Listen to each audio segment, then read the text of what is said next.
To begin with, chat window ਤੇ ਆਪਣਾ ਨਾਮ ਕਿੱਥੋਂ join ਕਰ ਰਹੇ ਹੋ, ਕਿੱਥੇ ਤੁਸੀਂ ਅਗਰ share ਕਰਦੇ ਹੋ, so that everyone gets an idea ਕਿ ਕੌਣ ਹੈਗਾ ਤੇ ਕਿੱਥੇ ਹੈਗਾ. It will be good to see that. Hello.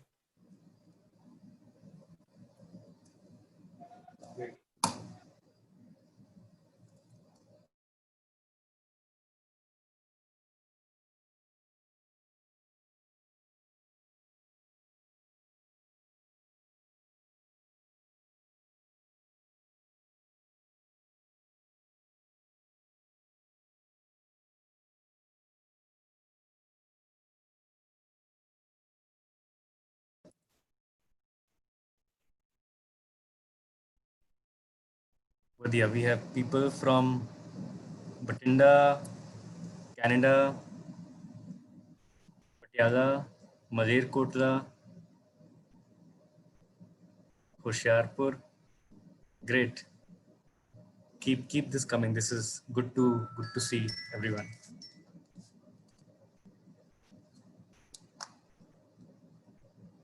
Great. I think शुरू कर दिया. We have Sucha Singh Gill sir also on the call now. So today is the third Punjab dialogue.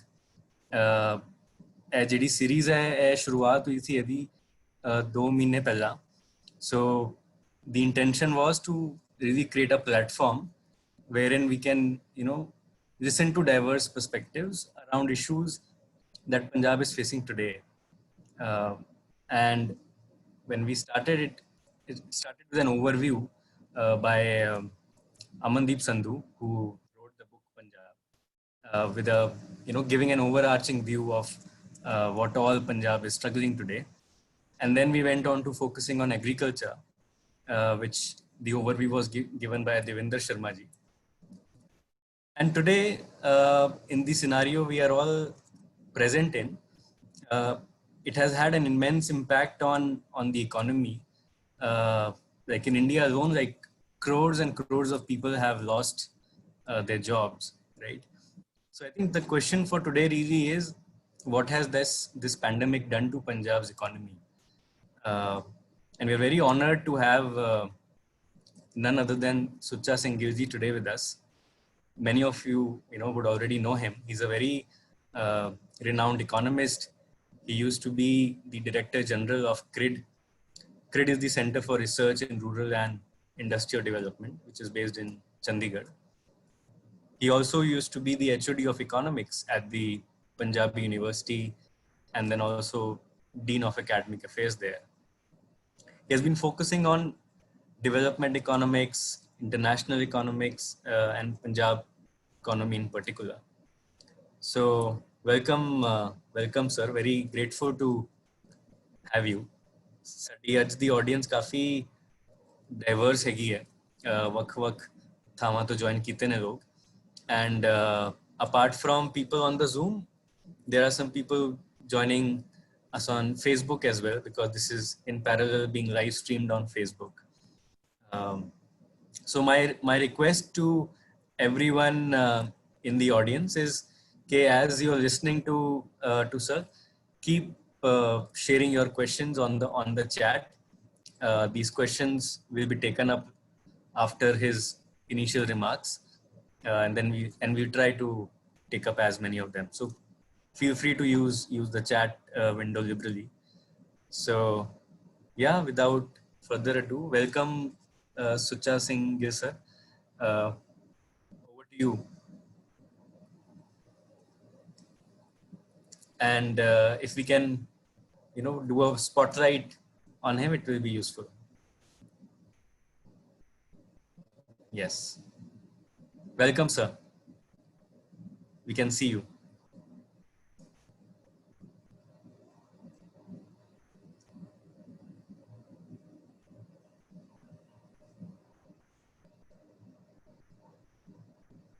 Hello.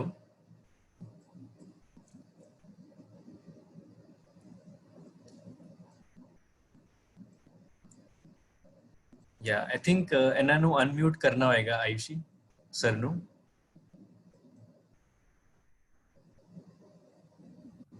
Anji, just give me a second. Anji.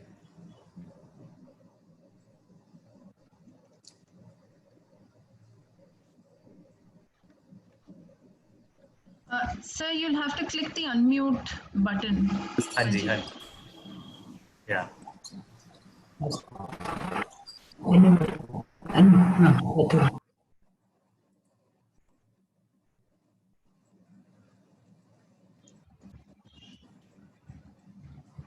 Sir आप फिर से mute पे गए हो sir.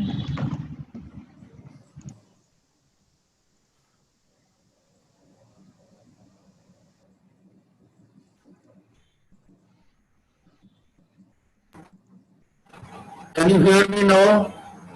Yes, sir. Loud and clear.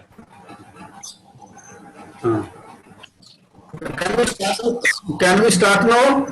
Yes, sir. Yes, sir. Please. Okay. Good morning to everyone. Punjabi ਜੀ ਬੋਲਾਂਗਾ. ਬਿਲਕੁਲ sir. ਅੱਜ ਅਸੀਂ ਪੰਜਾਬ ਅਤੇ ਜਿਹੜਾ COVID-19 ਦੀ ਮਹਾਮਾਰੀ ਦੇ ਸੰਬੰਧ ਵਿੱਚ ਗੱਲਬਾਤ ਕਰਾਂਗੇ. ਆਪਾਂ ਸਾਰਿਆਂ ਨੂੰ ਪਤਾ ਹੈ ਕਿ ਹਿੰਦੁਸਤਾਨ ਦੇ ਵਿੱਚ ਔਰ ਸਾਰੀ ਦੁਨੀਆ ਦੇ ਵਿੱਚ ਕੋਵਿਡ ਮਹਾਮਾਰੀ ਦਾ ਦੌਰ ਹੈ ਔਰ ਇਸ ਸੰਬੰਧ ਦੇ ਵਿੱਚ ਹਿੰਦੁਸਤਾਨ ਦੀਆਂ ਬਾਕੀ ਸੂਬਿਆਂ ਨਾਲੋਂ ਪੰਜਾਬ ਪਹਿਲਾ ਸੂਬਾ ਸੀਗਾ ਜਿਹਨੇ ਲਾਕਡਾਊਨ ਦੀ ਬਜਾਏ ਕਰਫਿਊ ਲਗਾਇਆ ਔਰ ਇਹ ਕਰਫਿਊ ਜਿਹੜਾ ਹੈ 20 ਮਾਰਚ ਤੋਂ ਸ਼ੁਰੂ ਕੀਤਾ ਗਿਆ ਜਦਕਿ ਬਾਕੀ ਹਿੰਦੁਸਤਾਨ ਦੇ ਵਿੱਚ ਲਾਕਡਾਊਨ ਜੋ ਹੈ ਉਹ 22 ਮਾਰਚ ਤੋਂ ਕੀਤਾ ਗਿਆ ਤੇ ਇਹ ਜੋ ਕਰਫਿਊ ਲਗਾਇਆ ਗਿਆ ਪੰਜਾਬ ਦੇ ਵਿੱਚ ਲਾਕਡਾਊਨ ਤੋਂ ਅੱਗੇ ਜਾ ਕੇ ਇਹਦੇ ਨਾਲ ਕੀਤਾ ਹੈ ਕਿ ਅਸੀਂ ਕੰਪਲੀਟ ਜਿਹੜਾ ਹੈ ਬਿਲਕੁਲ ਸਸਪੈਂਡ ਕਰਤੀਆਂ ਸਾਰੀਆਂ ਆਰਥਿਕ ਐਕਟੀਵਿਟੀ ਜਿਹੜੀਆਂ ਕਿਰਿਆਵਾਂ ਨੇ ਔਰ ਇਹਦੇ ਵਿੱਚ 2-3 ਚੀਜ਼ਾਂ ਨੂੰ ਛੱਡ ਕੇ ਕੋਵਿਡ ਦੇ ਮਰੀਜ਼ਾਂ ਦੇ ਇਲਾਜ ਵਾਸਤੇ ਸਰਕਾਰੀ ਹਸਪਤਾਲ ਖੁੱਲ੍ਹੇ ਰੱਖੇ ਔਰ ਨਾਲ ਹੀ ਦਵਾਈਆਂ ਦੀਆਂ ਦੁਕਾਨਾਂ ਜਿਹੜੀਆਂ ਨੇ ਉਹਨਾਂ ਨੂੰ ਤੁਸੀਂ ਆਨਲਾਈਨ ਲੋਕਾਂ ਨੂੰ ਦਵਾਈਆਂ ਸਪਲਾਈ ਕਰੋ ਤੇ ਜਿਹੜੀਆਂ ਬਹੁਤ ਜ਼ਰੂਰੀ ਵਸਤਾਂ ਨੇ ਖਾਸ ਕਰਕੇ ਖਾਣ ਪੀਣ ਦੀਆਂ ਵਸਤਾਂ ਔਰ ਇਹਦੇ ਨਾਲ ਸਬਜ਼ੀਆਂ ਫਲ ਵਗੈਰਾ ਜਿਹੜੇ ਨੇ ਉਹ ਜਿਹੜੇ ਲਾਇਸੈਂਸਡ ਕੁਝ ਬੰਦੇ ਜਿਨ੍ਹਾਂ ਨੂੰ ਪਾਸ ਇਸ਼ੂ ਕੀਤੇ ਗਏ ਉਹਨਾਂ ਨੂੰ ਅਲਾਉ ਕੀਤਾ ਗਿਆ ਬਾਕੀ ਸਾਰੀ ਟਰਾਂਸਪੋਰਟ ਸਿਸਟਮ ਸਸਪੈਂਡ ਕਰਤਾ ਗਿਆ ਸਟੇਟ ਦੇ ਬਾਰਡਰ ਨੂੰ ਲਾਕ ਕਰਤਾ ਗਿਆ ਇੱਥੋਂ ਤੱਕ ਕਿ ਜਿਹੜੇ ਜ਼ਿਲ੍ਹੇ ਦੇ ਬਾਰਡਰ ਨੇ ਉਹ ਵੀ ਲਾਕ ਕਰਤੇ ਗਏ ਟਰਾਂਸਪੋਰਟ ਦੇ ਸਾਰੇ ਮੀਨਸ ਖਤਮ ਕਰਤੇ ਔਰ ਇਹਦੇ ਨਾਲ ਕੰਪਲੀਟ ਜਿਹੜੀ ਇਕਨੋਮਿਕ ਐਕਟੀਵਿਟੀ ਹੈ ਉਹ ਖਤਮ ਹੋ ਗਈ ਇੰਡਸਟਰੀ ਬੰਦ ਹੋ ਗਈ ਦੁਕਾਨਾਂ ਬੰਦ ਹੋ ਗਈਆਂ ਇਹ ਸਾਰੀਆਂ ਦੁਕਾਨਾਂ ਜਿਹੜੀਆਂ ਨੇ ਉਹ ਕਾਫੀ ਦੇਰ ਤੱਕ ਬੰਦ ਰੱਖੀਆਂ ਗਈਆਂ ਔਰ ਇਹਦਾ ਜਿਹੜਾ ਸਪੈਸੀਫਿਕ ਫੀਚਰ ਇਹ ਹੈ ਕਿ ਬਾਕੀ ਥਾਵਾਂ ਦੇ ਉੱਤੇ ਜਿਵੇਂ ਲਾਕਡਾਊਨ ਦੇ ਦੌਰਾਨ ਬਹੁਤ ਸਾਰੇ ਟਰਾਂਸਪੋਰਟ ਦੇ ਮੀਨਸ ਜਿਹੜੇ ਨੇ ਜਿਵੇਂ ਟਰੱਕਾਂ ਦੀ ਆਵਾਜਾਈ ਹੈ ਰੇਲਾਂ ਦੀ ਆਵਾਜਾਈ ਹੈ ਰੇਲਾਂ ਦੀ ਆਵਾਜਾਈ ਤਾਂ ਪੰਜਾਬ ਵਿੱਚ ਮੇਰੇ ਅਨਾਜ ਢੋਣ ਵਾਸਤੇ ਤੇ ਬਾਹਰੋਂ ਸਮਾਨ ਆਉਣ ਵਾਸਤੇ ਲੇਕਿਨ ਪੰਜਾਬ ਦੇ ਵਿੱਚ ਟਰੱਕ ਜਿਹੜੇ ਨੇ ਜਾਂ ਦੂਜੇ ਵਹੀਕਲ ਨੇ ਉਹਨਾਂ ਨੂੰ ਕੁਝ ਦਿਨਾਂ ਵਾਸਤੇ ਬਿਲਕੁਲ ਬੰਦ ਕਰ ਰੱਖਿਆ ਗਿਆ ਤੇ ਇਹ ਇੱਕ ਸਪੈਸੀਫਿਕ ਫੀਚਰ ਹੈ ਪੰਜਾਬ ਦਾ ਜਿਹੜਾ ਦੂਜੇ ਨਾਲੋਂ ਡਿਫਰੈਂਟ ਹੈ ਇਸ ਫੀਚਰ ਦੇ ਆਉਣ ਦੇ ਨਾਲ ਪੰਜਾਬ ਦੇ ਵਿੱਚ ਕੀ ਹੋਇਆ ਕਿ ਸਾਰੀ ਇੰਡਸਟਰੀ ਸਾਰੀਆਂ ਦੁਕਾਨਾਂ ਰਿਪੇਅਰ ਸ਼ਾਪਸ ਵਰਕਸ਼ਾਪਾਂ ਸਭ ਬੰਦ ਹੋ ਗਈਆਂ ਔਰ ਇਹ ਜਿਹੜਾ ਬੰਦ ਦਾ ਕੰਮ ਹੈ ਉਹ 30 ਅਪ੍ਰੈਲ ਤੱਕ ਜਾਰੀ ਰਿਹਾ ਜਿਹਨੂੰ ਅਸੀਂ ਕਰਫਿਊ ਦਾ ਪਹਿਲਾ ਪੀਰੀਅਡ ਕਹਿ ਦਿੰਦੇ ਹਾਂ ਇਹ 4 ਦਿਨਾਂ ਦੇ ਵਿੱਚ ਪੰਜਾਬ ਦੇ ਵਿੱਚ ਕਾਫੀ ਬਿਲਕੁਲ ਬੰਦ ਰੱਖਣ ਦਾ ਸਿਲਸਿਲਾ ਰਿਹਾ ਔਰ ਇਹ ਜਦੋਂ ਬੰਦ ਰਿਹਾ ਸਿਲਸਿਲਾ ਸਾਰਾ ਤਾਂ ਜਿਹੜੇ ਮਜ਼ਦੂਰ ਨੇ ਉਹਨਾਂ ਨੂੰ ਬਹੁਤ ਸਾਰੇ ਫੈਕਟਰੀਆਂ ਦੇ ਮਾਲਕ ਜਾਂ ਰਿਪੇਅਰ ਸ਼ਾਪਸ ਵਾਲੇ ਨੇ ਜਾਂ ਦੂਜੀਆਂ ਸ਼ਾਪਸ ਵਾਲੇ ਨੇ ਜਿੱਥੇ ਕੰਮ ਕਰਦੇ ਸੀ ਉਹਨਾਂ ਨੇ ਕੋਈ ਵੇਜ ਜਾਂ ਤਨਖਾਹ ਨਹੀਂ ਦਿੱਤੀ ਇਸੇ ਤਰ੍ਹਾਂ ਹੀ ਸਾਰੀਆਂ ਵਿਦਿਅਕ ਸੰਸਥਾਵਾਂ ਬੰਦ ਕਰ ਦਿੱਤੀਆਂ ਗਈਆਂ ਔਰ ਜਿੱਥੇ ਤਾਂ ਸਰਕਾਰੀ ਸੰਸਥਾਵਾਂ ਹਨ ਉੱਥੇ ਤਾਂ ਤਨਖਾਹਾਂ ਵਗੈਰਾ ਦਿੱਤੀਆਂ ਜਾਂਦੀਆਂ ਰਹੀਆਂ ਲੇਕਿਨ ਜਿਹੜੇ ਪ੍ਰਾਈਵੇਟ ਅਦਾਰੇ ਨੇ ਉਹਨਾਂ ਨੇ ਸਕੂਲਾਂ ਜਾਂ ਕਾਲਜਾਂ ਔਰ ਕੁਝ ਯੂਨੀਵਰਸਿਟੀਆਂ ਨੇ ਤਾਂ 1/3 ਸੈਲਰੀ ਦੇਣੀ ਸ਼ੁਰੂ ਕਰ ਦਿੱਤੀ ਸੋ ਇਸੇ ਤਰ੍ਹਾਂ ਹੀ ਬਹੁਤ ਸਾਰੀਆਂ ਜਿਹੜੀਆਂ ਕਲੀਨਿਕਸ ਨੇ ਪ੍ਰਾਈਵੇਟ ਕਲੀਨਿਕਸ ਨੇ ਉਹ ਬੰਦ ਹੋ ਗਈਆਂ ਪ੍ਰਾਈਵੇਟ ਜਿਹੜੇ ਹਸਪਤਾਲ ਨੇ ਜਿਨ੍ਹਾਂ ਨੂੰ 5 ਤਾਰਾ ਹਸਪਤਾਲ ਵੀ ਕਿਹਾ ਜਾਂਦਾ ਹੈ ਉਹਨਾਂ ਨੇ ਵੀ ਆਪਣੀ ਦੁਕਾਨ ਨੂੰ ਸ਼ਟਰ ਡਾਊਨ ਕਰ ਲਏ ਔਰ ਉਹ ਜਿਹੜੇ ਹੋਰ ਮਰੀਜ਼ ਨੇ ਹੋਰ ਬਿਮਾਰੀਆਂ ਨਾਲ ਸੰਬੰਧਿਤ ਮਰੀਜ਼ ਨੇ ਉਹਨਾਂ ਨੂੰ ਵੀ ਦੇਖਣਾ ਬੰਦ ਕਰਤਾ ਸਰਕਾਰੀ ਜਿਹੜੇ ਸਿਸਟਮ ਹੈ ਉਹਦੇ ਤਹਿਤ ਹੀ ਜਿਹੜੇ ਮਰੀਜ਼ ਨੇ ਜਾਂ ਸੰਭਾਵਤ ਜਿਹੜੇ ਇਨਫੈਕਟਡ ਨੇ COVID-19 ਤੋਂ, ਉਹਨਾਂ ਦੀ ਦੇਖਭਾਲ ਇੱਥੇ ਕੀਤਾ। ਤੇ ਲੇਕਿਨ ਜਿਹੜੀਆਂ ਦੂਜੀਆਂ ਬਿਮਾਰੀਆਂ ਤੋਂ ਲੋਕੀ ਪੀੜਤ ਨੇ, ਕਿਸੇ ਨੂੰ ਬਲੱਡ ਪ੍ਰੈਸ਼ਰ ਹੈ, ਕਿਸੇ ਨੂੰ ਸ਼ੂਗਰ ਹੈ, ਕਿਸੇ ਨੂੰ ਹੋਰ ਬਿਮਾਰੀ ਹੈ, ਉਹ ਇਲਾਜ ਵੀ ਲਗਭਗ ਜਿਹੜਾ ਆਊਟਡੋਰ ਪੇਸ਼ੈਂਟ ਦਾ ਕੰਮ ਹੈ ਕਰ ਰਿਹਾ। ਸੋ ਇਹ ਇੱਕ ਜਿਹੜਾ ਫੀਚਰ ਹੈ ਜਿਹੜਾ ਬੜਾ ਇੰਪੋਰਟੈਂਟ ਹੈ, ਔਰ ਜਿਹੜਾ ਇੱਕ ਬੜਾ ਸਾਹਮਣੇ ਉੱਭਰ ਕੇ ਸਾਹਮਣੇ ਆਇਆ ਕਿ ਜਿਹੜੀ ਸਾਰੀ ਲੜਾਈ ਹੈ ਉਹ ਦੋ ਪੱਧਰ ਤੇ ਲੜਨ ਦਾ ਉਪਰਾਲਾ ਕੀਤਾ ਗਿਆ। ਇੱਕ ਤਾਂ ਜਿਹੜੇ ਸਰਕਾਰੀ ਹਸਪਤਾਲ, ਸਰਕਾਰੀ ਡਾਕਟਰ, ਨਰਸਾਂ, ਪੈਰਾਮੈਡੀਕਲ ਸਟਾਫ, ਉਹਨਾਂ ਦੇ ਮੋਢਿਆਂ ਤੇ ਸਿਰ ਤੇ ਆ ਗਿਆ, ਔਰ ਆਸ਼ਾ ਵਰਕਰਸ ਨੂੰ ਇਸ ਕੰਮ ਲਈ ਇਸਤੇਮਾਲ ਕੀਤਾ ਗਿਆ ਕਿ ਉਹ ਕਲੋਨੀਆਂ 'ਚ ਜਾ ਕੇ ਜਾਂ ਪਿੰਡਾਂ 'ਚ ਜਾ ਕੇ ਜਿੱਥੇ ਲੱਗਦਾ ਸੀਗਾ ਕਿ ਬਿਮਾਰੀ ਮਹਾਂਮਾਰੀ ਫੈਲੀ ਆ, ਉੱਥੇ ਲੋਕਾਂ ਨਾਲ ਗੱਲਬਾਤ ਕਰਨ ਔਰ ਆਇਡੈਂਟੀਫਾਈ ਕਰਨ ਜੇ ਕੋਈ ਮਰੀਜ਼ ਹਨ ਤੇ ਉਹਨਾਂ ਨੂੰ ਹਸਪਤਾਲਾਂ 'ਚ ਲਿਆਉਣ ਜਾਂ ਕੁਆਰੰਟਾਈਨ ਸੈਂਟਰ ਜਿਹੜੇ ਨੇ ਵੱਖਰੇ ਇਕਾਂਤਵਾਸ ਵਿੱਚ ਰੱਖਿਆ ਜਾ ਸਕੇ।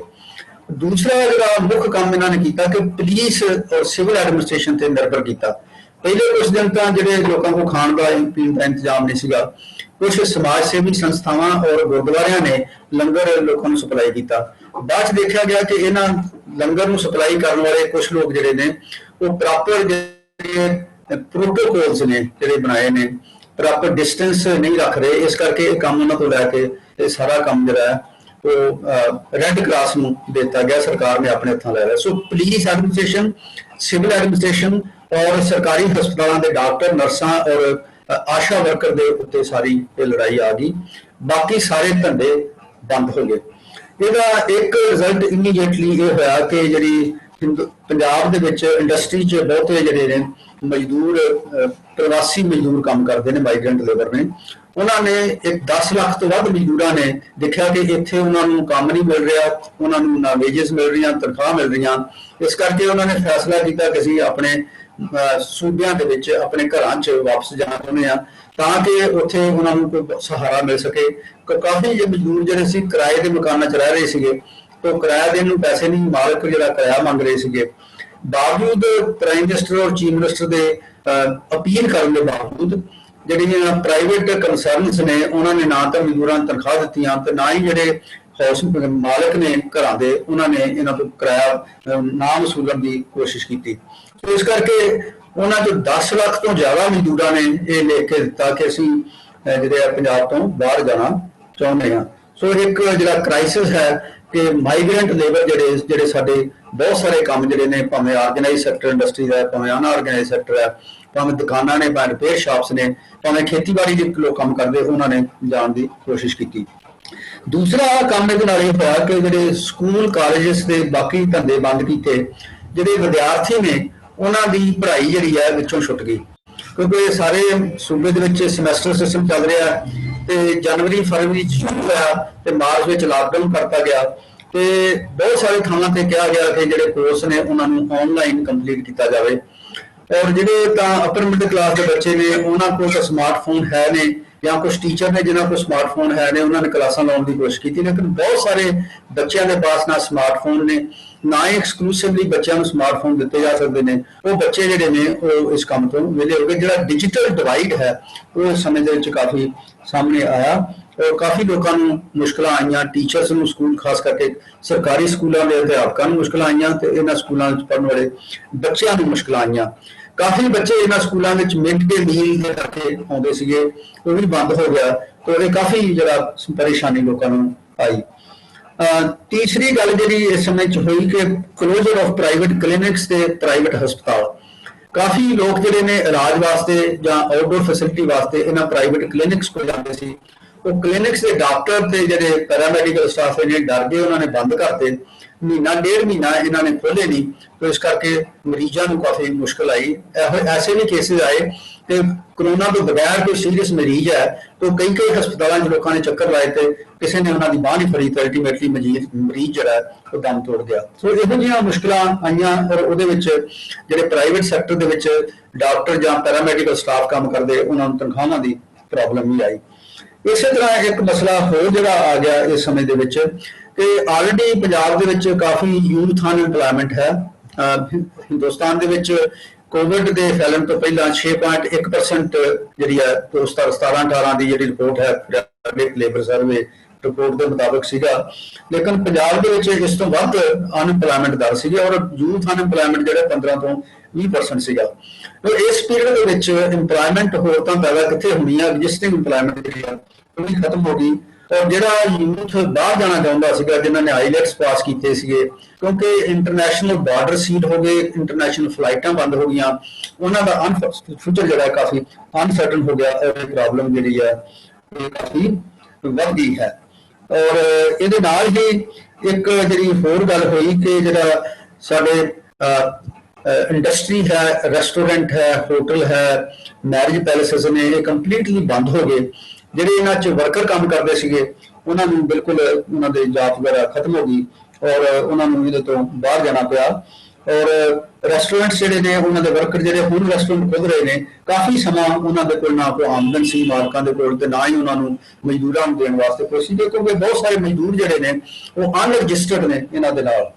ਸਿਰਫ ਪੈਟਰੋਲ ਪੰਪ ਦੇ ਜਿਹੜੇ ਵਰਕਰ ਸੀ ਕੰਮ ਕਰਦੇ, ਉਹਨਾਂ ਨੂੰ ਰੁਜ਼ਗਾਰ ਬਣਿਆ ਰਿਹਾ, ਲੇਕਿਨ ਬਾਕੀ ਟਰਾਂਸਪੋਰਟ ਦਾ ਕ੍ਰਾਈਸਿਸ, ਜਿਵੇਂ ਬੱਸਾਂ ਤੇ ਅਜੇ ਤੱਕ ਨਹੀਂ ਠੀਕ ਤਰ੍ਹਾਂ ਚੱਲੀਆਂ ਪ੍ਰਾਈਵੇਟ ਸੈਕਟਰ ਦੀਆਂ, ਔਰ ਹੋਟਲ ਬੰਦ ਰਹੇ। ਹੋਟਲਾਂ ਦੇ ਵਿੱਚ ਜਿਹੜਾ ਖਾਣਾ ਜਿਹੜਾ ਜਾ ਕੇ ਖਾਣਾ ਮਨਾ ਰਿਹਾ, ਹੁਣ ਪਿਛਲੇ ਹਫ਼ਤੇ ਅਲਾਉ ਕੀਤਾ ਗਿਆ। ਰੈਸਟੋਰੈਂਟ ਬੰਦ ਰਹੇ। ਮੈਰਿਜਸ ਵਿੱਚ ਕਿੰਨੀ ਗਿਣਤੀ ਹੋਈ, ਪਹਿਲਾਂ 20 ਕੀਤੀ ਸੀ ਫਿਕਸ, ਫਿਰ 50 ਤੇ ਫਿਕਸ ਕੀਤੀ, ਨਫਰੀ ਬੰਦ ਰਹੀ, ਮੈਰਿਜ ਪੈਲੇਸ ਬੰਦ ਰਹੇ। ਸੋਸ਼ਲ ਡਿਸਟੈਂਸਿੰਗ ਦੇ ਕਨਸੈਪਟ ਦੇ ਨਾਲ ਇਹ ਸਾਰੇ ਨੂੰ ਹੈਂਡਲ ਕੀਤਾ ਔਰ ਇਹਦੇ ਨਾਲ ਇਹ ਜਿਹੜਾ ਸਰਵਿਸ ਸੈਕਟਰ ਦਾ ਕ੍ਰਾਈਸਿਸ ਹੈ ਕਾਫੀ ਵੱਧ ਗਿਆ। ਇੱਕ ਜਿਹੜਾ ਹੋਰ ਹੋਇਆ ਕਿ ਐਗਰੀਕਲਚਰ ਬਾਰੇ ਸੀਗਾ, ਕਿ ਆਮ ਤੌਰ ਤੇ ਕਿਹਾ ਜਾਂਦਾ ਕਿ ਐਗਰੀਕਲਚਰ ਜਿਹੜੀ ਹੈ ਇਸ ਕਰੋਨਾ ਮਹਾਮਾਰੀ ਦੇ ਵਿੱਚ ਬਹੁਤ ਘੱਟ ਇਫੈਕਟ ਹੋਈ ਹੈ, ਪਰ ਇਹ ਗੱਲ ਦਰੁਸਤ ਨਹੀਂ ਹੈ। ਅਸੀਂ ਖਾਸ ਕਰਕੇ ਮੈਂ ਪੰਜਾਬ ਐਗਰੀਕਲਚਰ ਯੂਨੀਵਰਸਿਟੀ ਦੇ ਕੁਝ ਪ੍ਰੋਫੈਸਰਾਂ ਨਾਲ ਰਲ ਕੇ ਥੋੜਾ ਜਿਹਾ ਇਹ ਐਸਟੀਮੇਟ ਪੈਦਾ ਕਰਨ ਦੀ ਕੋਸ਼ਿਸ਼ ਕੀਤੀ ਗਈ ਕਿ ਜਿਹੜਾ ਪਹਿਲਾ ਲਾਕਡਾਊਨ ਦਾ ਪੀਰੀਅਡ ਹੈ 40 ਦਿਨ 20 ਮਾਰਚ ਤੋਂ ਲੈ ਕੇ 30 ਅਪ੍ਰੈਲ ਤੱਕ ਦਾ, ਇਸ ਪੀਰੀਅਡ ਦੇ ਵਿੱਚ ਜਿਹੜੇ ਪੈਰੀਸ਼ੇਬਲ ਕਮੋਡਿਟੀਜ਼ ਜਿਹੜੀਆਂ ਫਸਲਾਂ ਦਾ ਸਟੋਰ ਨਹੀਂ ਕੀਤਾ ਜਾ ਸਕਦਾ, ਜਿਵੇਂ ਸਬਜ਼ੀਆਂ ਨੇ, ਫਲ ਹੈ, ਫਲਾਵਰਸ ਹੈ ਵਗੈਰਾ ਵਗੈਰਾ, ਅੰਡੇ ਨੇ, ਦੁੱਧ ਹੈ, ਇਹਨਾਂ ਦਾ ਕਿੰਨਾ ਕੁ ਨੁਕਸਾਨ ਹੋਇਆ। ਤੇ ਸਾਡੇ ਧਿਆਨ ਵਿੱਚ ਆਇਆ ਕਿ ਜੇ ਪਿਛਲੇ ਸਾਲ ਦਾ ਜਿਹੜਾ ਏਰੀਆ ਡੇਟਾ ਉਹਦਾ ਅਵੇਲੇਬਲ ਹੈ ਕਿ ਕਿੰਨਾ ਇਹਨਾਂ ਫਸਲਾਂ ਦੇ ਅਧੀਨ ਸੀਗਾ, ਤੇ ਪ੍ਰਾਈਸਿਸ ਦਾ ਕੱਟ ਕਿੰਨਾ ਹੋਇਆ ਇਸ ਪੀਰੀਅਡ ਦੇ ਦੌਰਾਨ, ਕਿਤੇ 50% ਕੱਟ ਹੋਇਆ, ਕਿਤੇ 40% ਹੋਇਆ, ਕਿਤੇ 70-80% ਵੀ ਕੱਟ ਹੋਇਆ। ਤੇ ਉਹਦੇ 'ਚ ਅਸੀਂ ਅੰਦਾਜ਼ਾ ਲਾਇਆ ਕਿ 1250 ਕਰੋੜ ਰੁਪਏ ਦਾ ਨੁਕਸਾਨ ਜਿਹੜਾ ਹੋਇਆ, ਜਿਸ 'ਚ ਡੇਅਰੀ ਇੰਡਸਟਰੀ ਆਉਂਦੀ ਹੈ, ਪੋਲਟਰੀ ਆਉਂਦੀ ਹੈ, ਫਲਾਂ ਦੀ ਪ੍ਰੋਡਕਸ਼ਨ ਹੈ, ਸਬਜ਼ੀਆਂ ਦੀ ਪ੍ਰੋਡਕਸ਼ਨ ਹੈ। ਇਹਦੇ ਵਿੱਚ ਅਸੀਂ ਇਹ ਸ਼ਾਮਲ ਨਹੀਂ ਕਰ ਸਕੇ ਕਿ ਫਲਾਵਰ ਦੀ ਪ੍ਰੋਡਕਸ਼ਨ ਕਿੰਨੀ ਹੈ ਔਰ ਕਿੰਨਾ ਉਹਨਾਂ ਦਾ ਨੁਕਸਾਨ ਹੋਇਆ। ਇਸੇ ਤਰ੍ਹਾਂ ਸ਼ਹਿਦ ਜਿਹੜਾ ਪ੍ਰੋਡਿਊਸ ਕਰਦੇ ਉਹਦਾ ਨਹੀਂ ਹੋਇਆ। ਇਹ ਚੀਜ਼ਾਂ ਵੱਖਰੀਆਂ, ਲੇਕਿਨ ਇਹ 1250 ਕਰੋੜ ਦਾ ਨੁਕਸਾਨ ਪਹਿਲੇ 40 ਦਿਨਾਂ ਦੇ ਵਿੱਚ ਖੇਤੀ ਦੇ ਵਿੱਚ ਜਿਹੜੇ ਪੈਰੀਸ਼ੇਬਲ ਕਮੋਡਿਟੀ ਪੈਦਾ ਕਰਦੇ ਆ ਉਹਨਾਂ ਦਾ ਜ਼ਰੂਰ ਹੋਇਆ।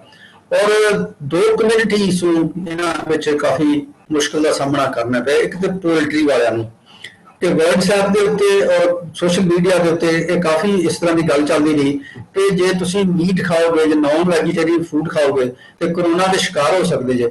ਇਸ ਕਰਕੇ ਕਾਫੀ ਲੋਕਾਂ ਨੇ ਜਿਹੜਾ ਉਹ ਬੰਦ ਕਰਤਾ ਮੁਰਗਾ ਖਾਣਾ, ਮਾਸ ਖਾਣਾ।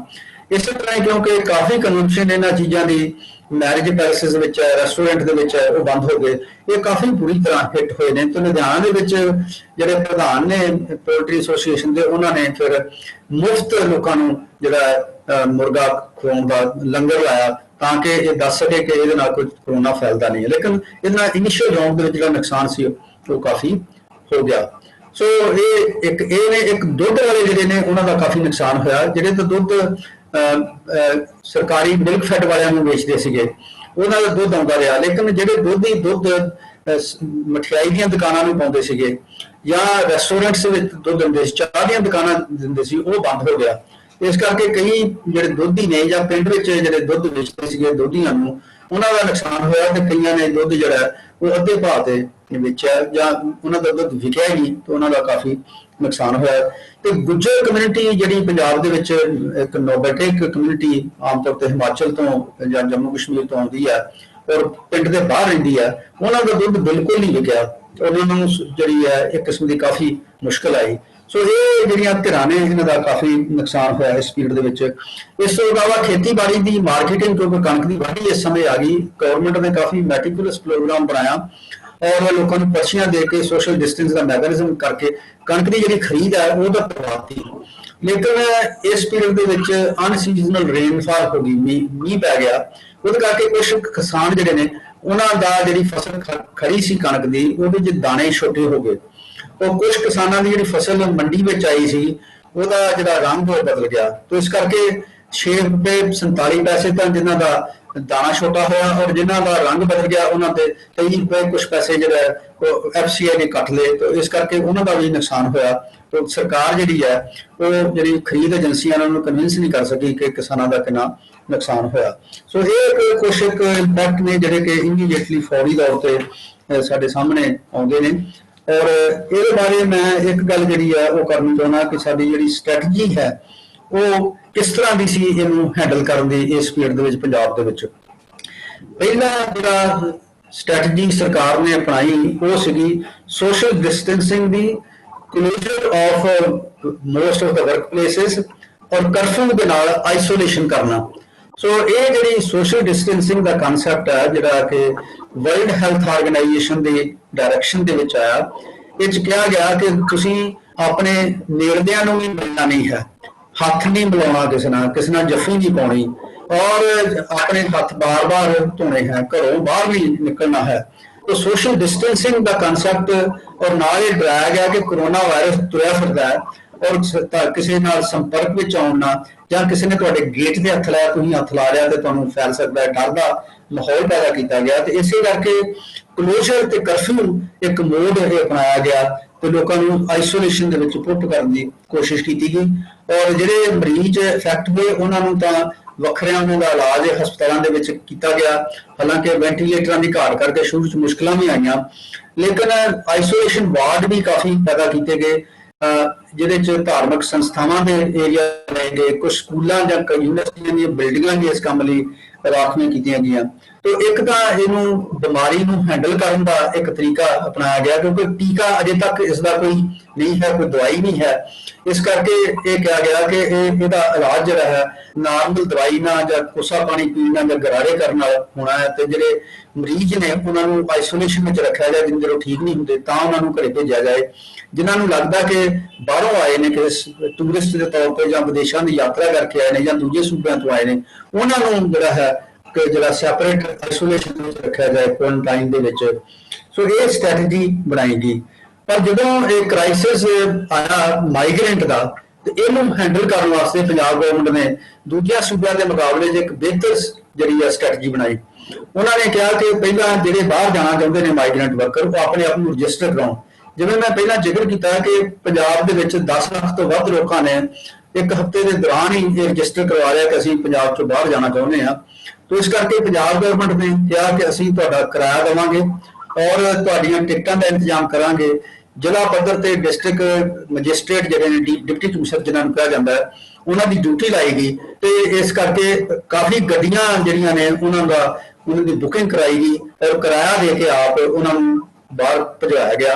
और जदों ये मजदूर जाने शुरू हो गए तो कुछ देर बाद मजदूरों को समझ आई कि उन्होंने डेस्टिनेशन जो होस्ट प्लेसिस ने जितों आए थे जिथे जा रहे हैं उत्थे खाण पीन की घाट है, उत्थे रोजगार नहीं है।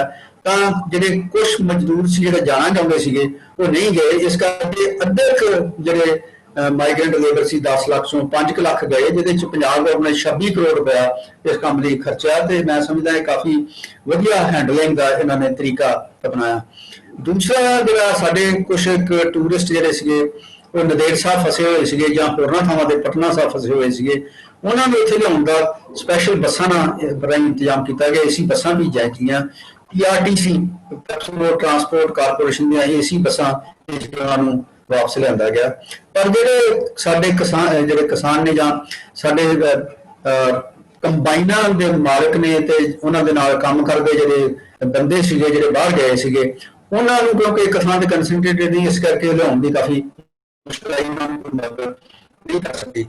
दूसरा काम सी लोगों को फीडिंग का, जोड़े लोगों के कोल ना रोटी का साधन है ना अनाज है, उन्होंने वास्ते पंजाब गवर्नमेंट ने जो इंतजाम लंगर के किए। कुछ मुश्किल भी आईयां, 100% परफेक्शन का इंतजाम तो नहीं किया, लेकिन काफ़ी हद तक पंजाब गवर्नमेंट इसका इंतजाम कर सकी। ਤੇ ਇਸ ਕਰਕੇ ਜਿਵੇਂ ਐਗਰੀਕਲਚਰ ਮਾਰਕੀਟਿੰਗ ਦੇ ਵਿੱਚ ਕਾਫੀ ਇਹਨਾਂ ਨੇ ਪਲਾਨ ਨਾਲ ਕੰਮ ਕੀਤਾ।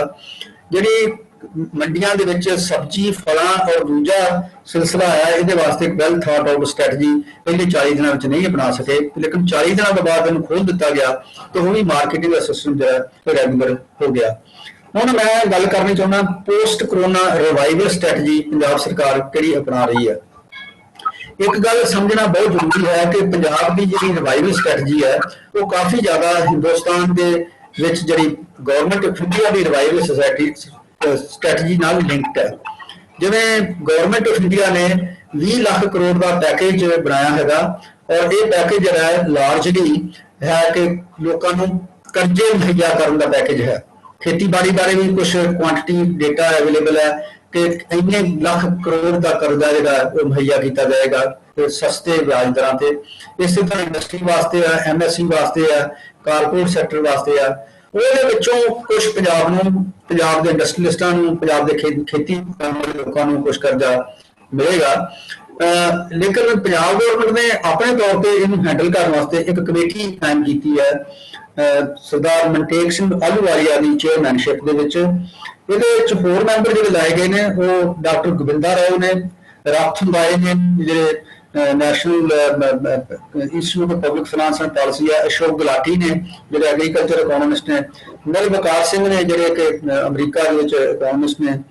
ਫਿਰ ਇਹਦੇ ਨਾਲ ਇੰਡਸਟਰੀਲਿਸਟ ਪਾਏ ਗਏ ਨੇ, SP ਓਸਵਾਲ ਹੈ, ਰਜਿੰਦਰ ਗੁਪਤਾ ਹੈ ਔਰ ਸੰਜੀਵ ਰਵੀ ਹੈ, ਪੁਰੀ ਹੈ ਜਿਹੜੇ ITC ਵਾਲੇ ਨੇ, ਸਾਈਮਨ ਜਾਰਜ ਹੈ ਕਾਰਗਿਲ ਇੰਡੀਆ ਵਾਲੇ ਨੇ, ਸੁਰੇਸ਼ ਨਾਰਾਇਣਾ ਹੈ ਨੈਸਲੇ ਇੰਡੀਆ ਵਾਲੇ ਨੇ ਔਰ ਇੱਕ ਅਮਰੀਕਾ ਬੇਸਡ ਹੈਗਾ political scientist doctor professor Devesh Kapoor ਹੈ, ਡਾਕਟਰ ਯਾਮਿਨੀ ਆਇਰ ਹੈ centre for policy research Delhi ਤੋਂ ਔਰ ਸ਼੍ਰੀਨਾਥ ਰੈਡੀ ਹੈ ਫਾਰਮਾਸਿਊਟੀਕਲ ਸੈਕਟਰ ਦੇ ਚੇਅਰਮੈਨ ਨੇ। ਇਹ ਏਡੀ ਵੱਡੀ ਕਮੇਟੀ ਬਣਾਈ ਗਈ ਹੈ ਜਿਹਦੇ ਚ ਇੰਡਸਟਰੀ ਦੇ ਨੁਮਾਇੰਦੇ ਰੱਖੇ ਗਏ ਨੇ, ਇਕੋਨੋਮਿਸਟ ਨੇ ਔਰ ਕੁਝ ਸੋਸ਼ਲ ਸਾਇੰਟਿਸਟ ਇਹਦੇ ਵਿੱਚ ਰੱਖੇ ਗਏ ਨੇ।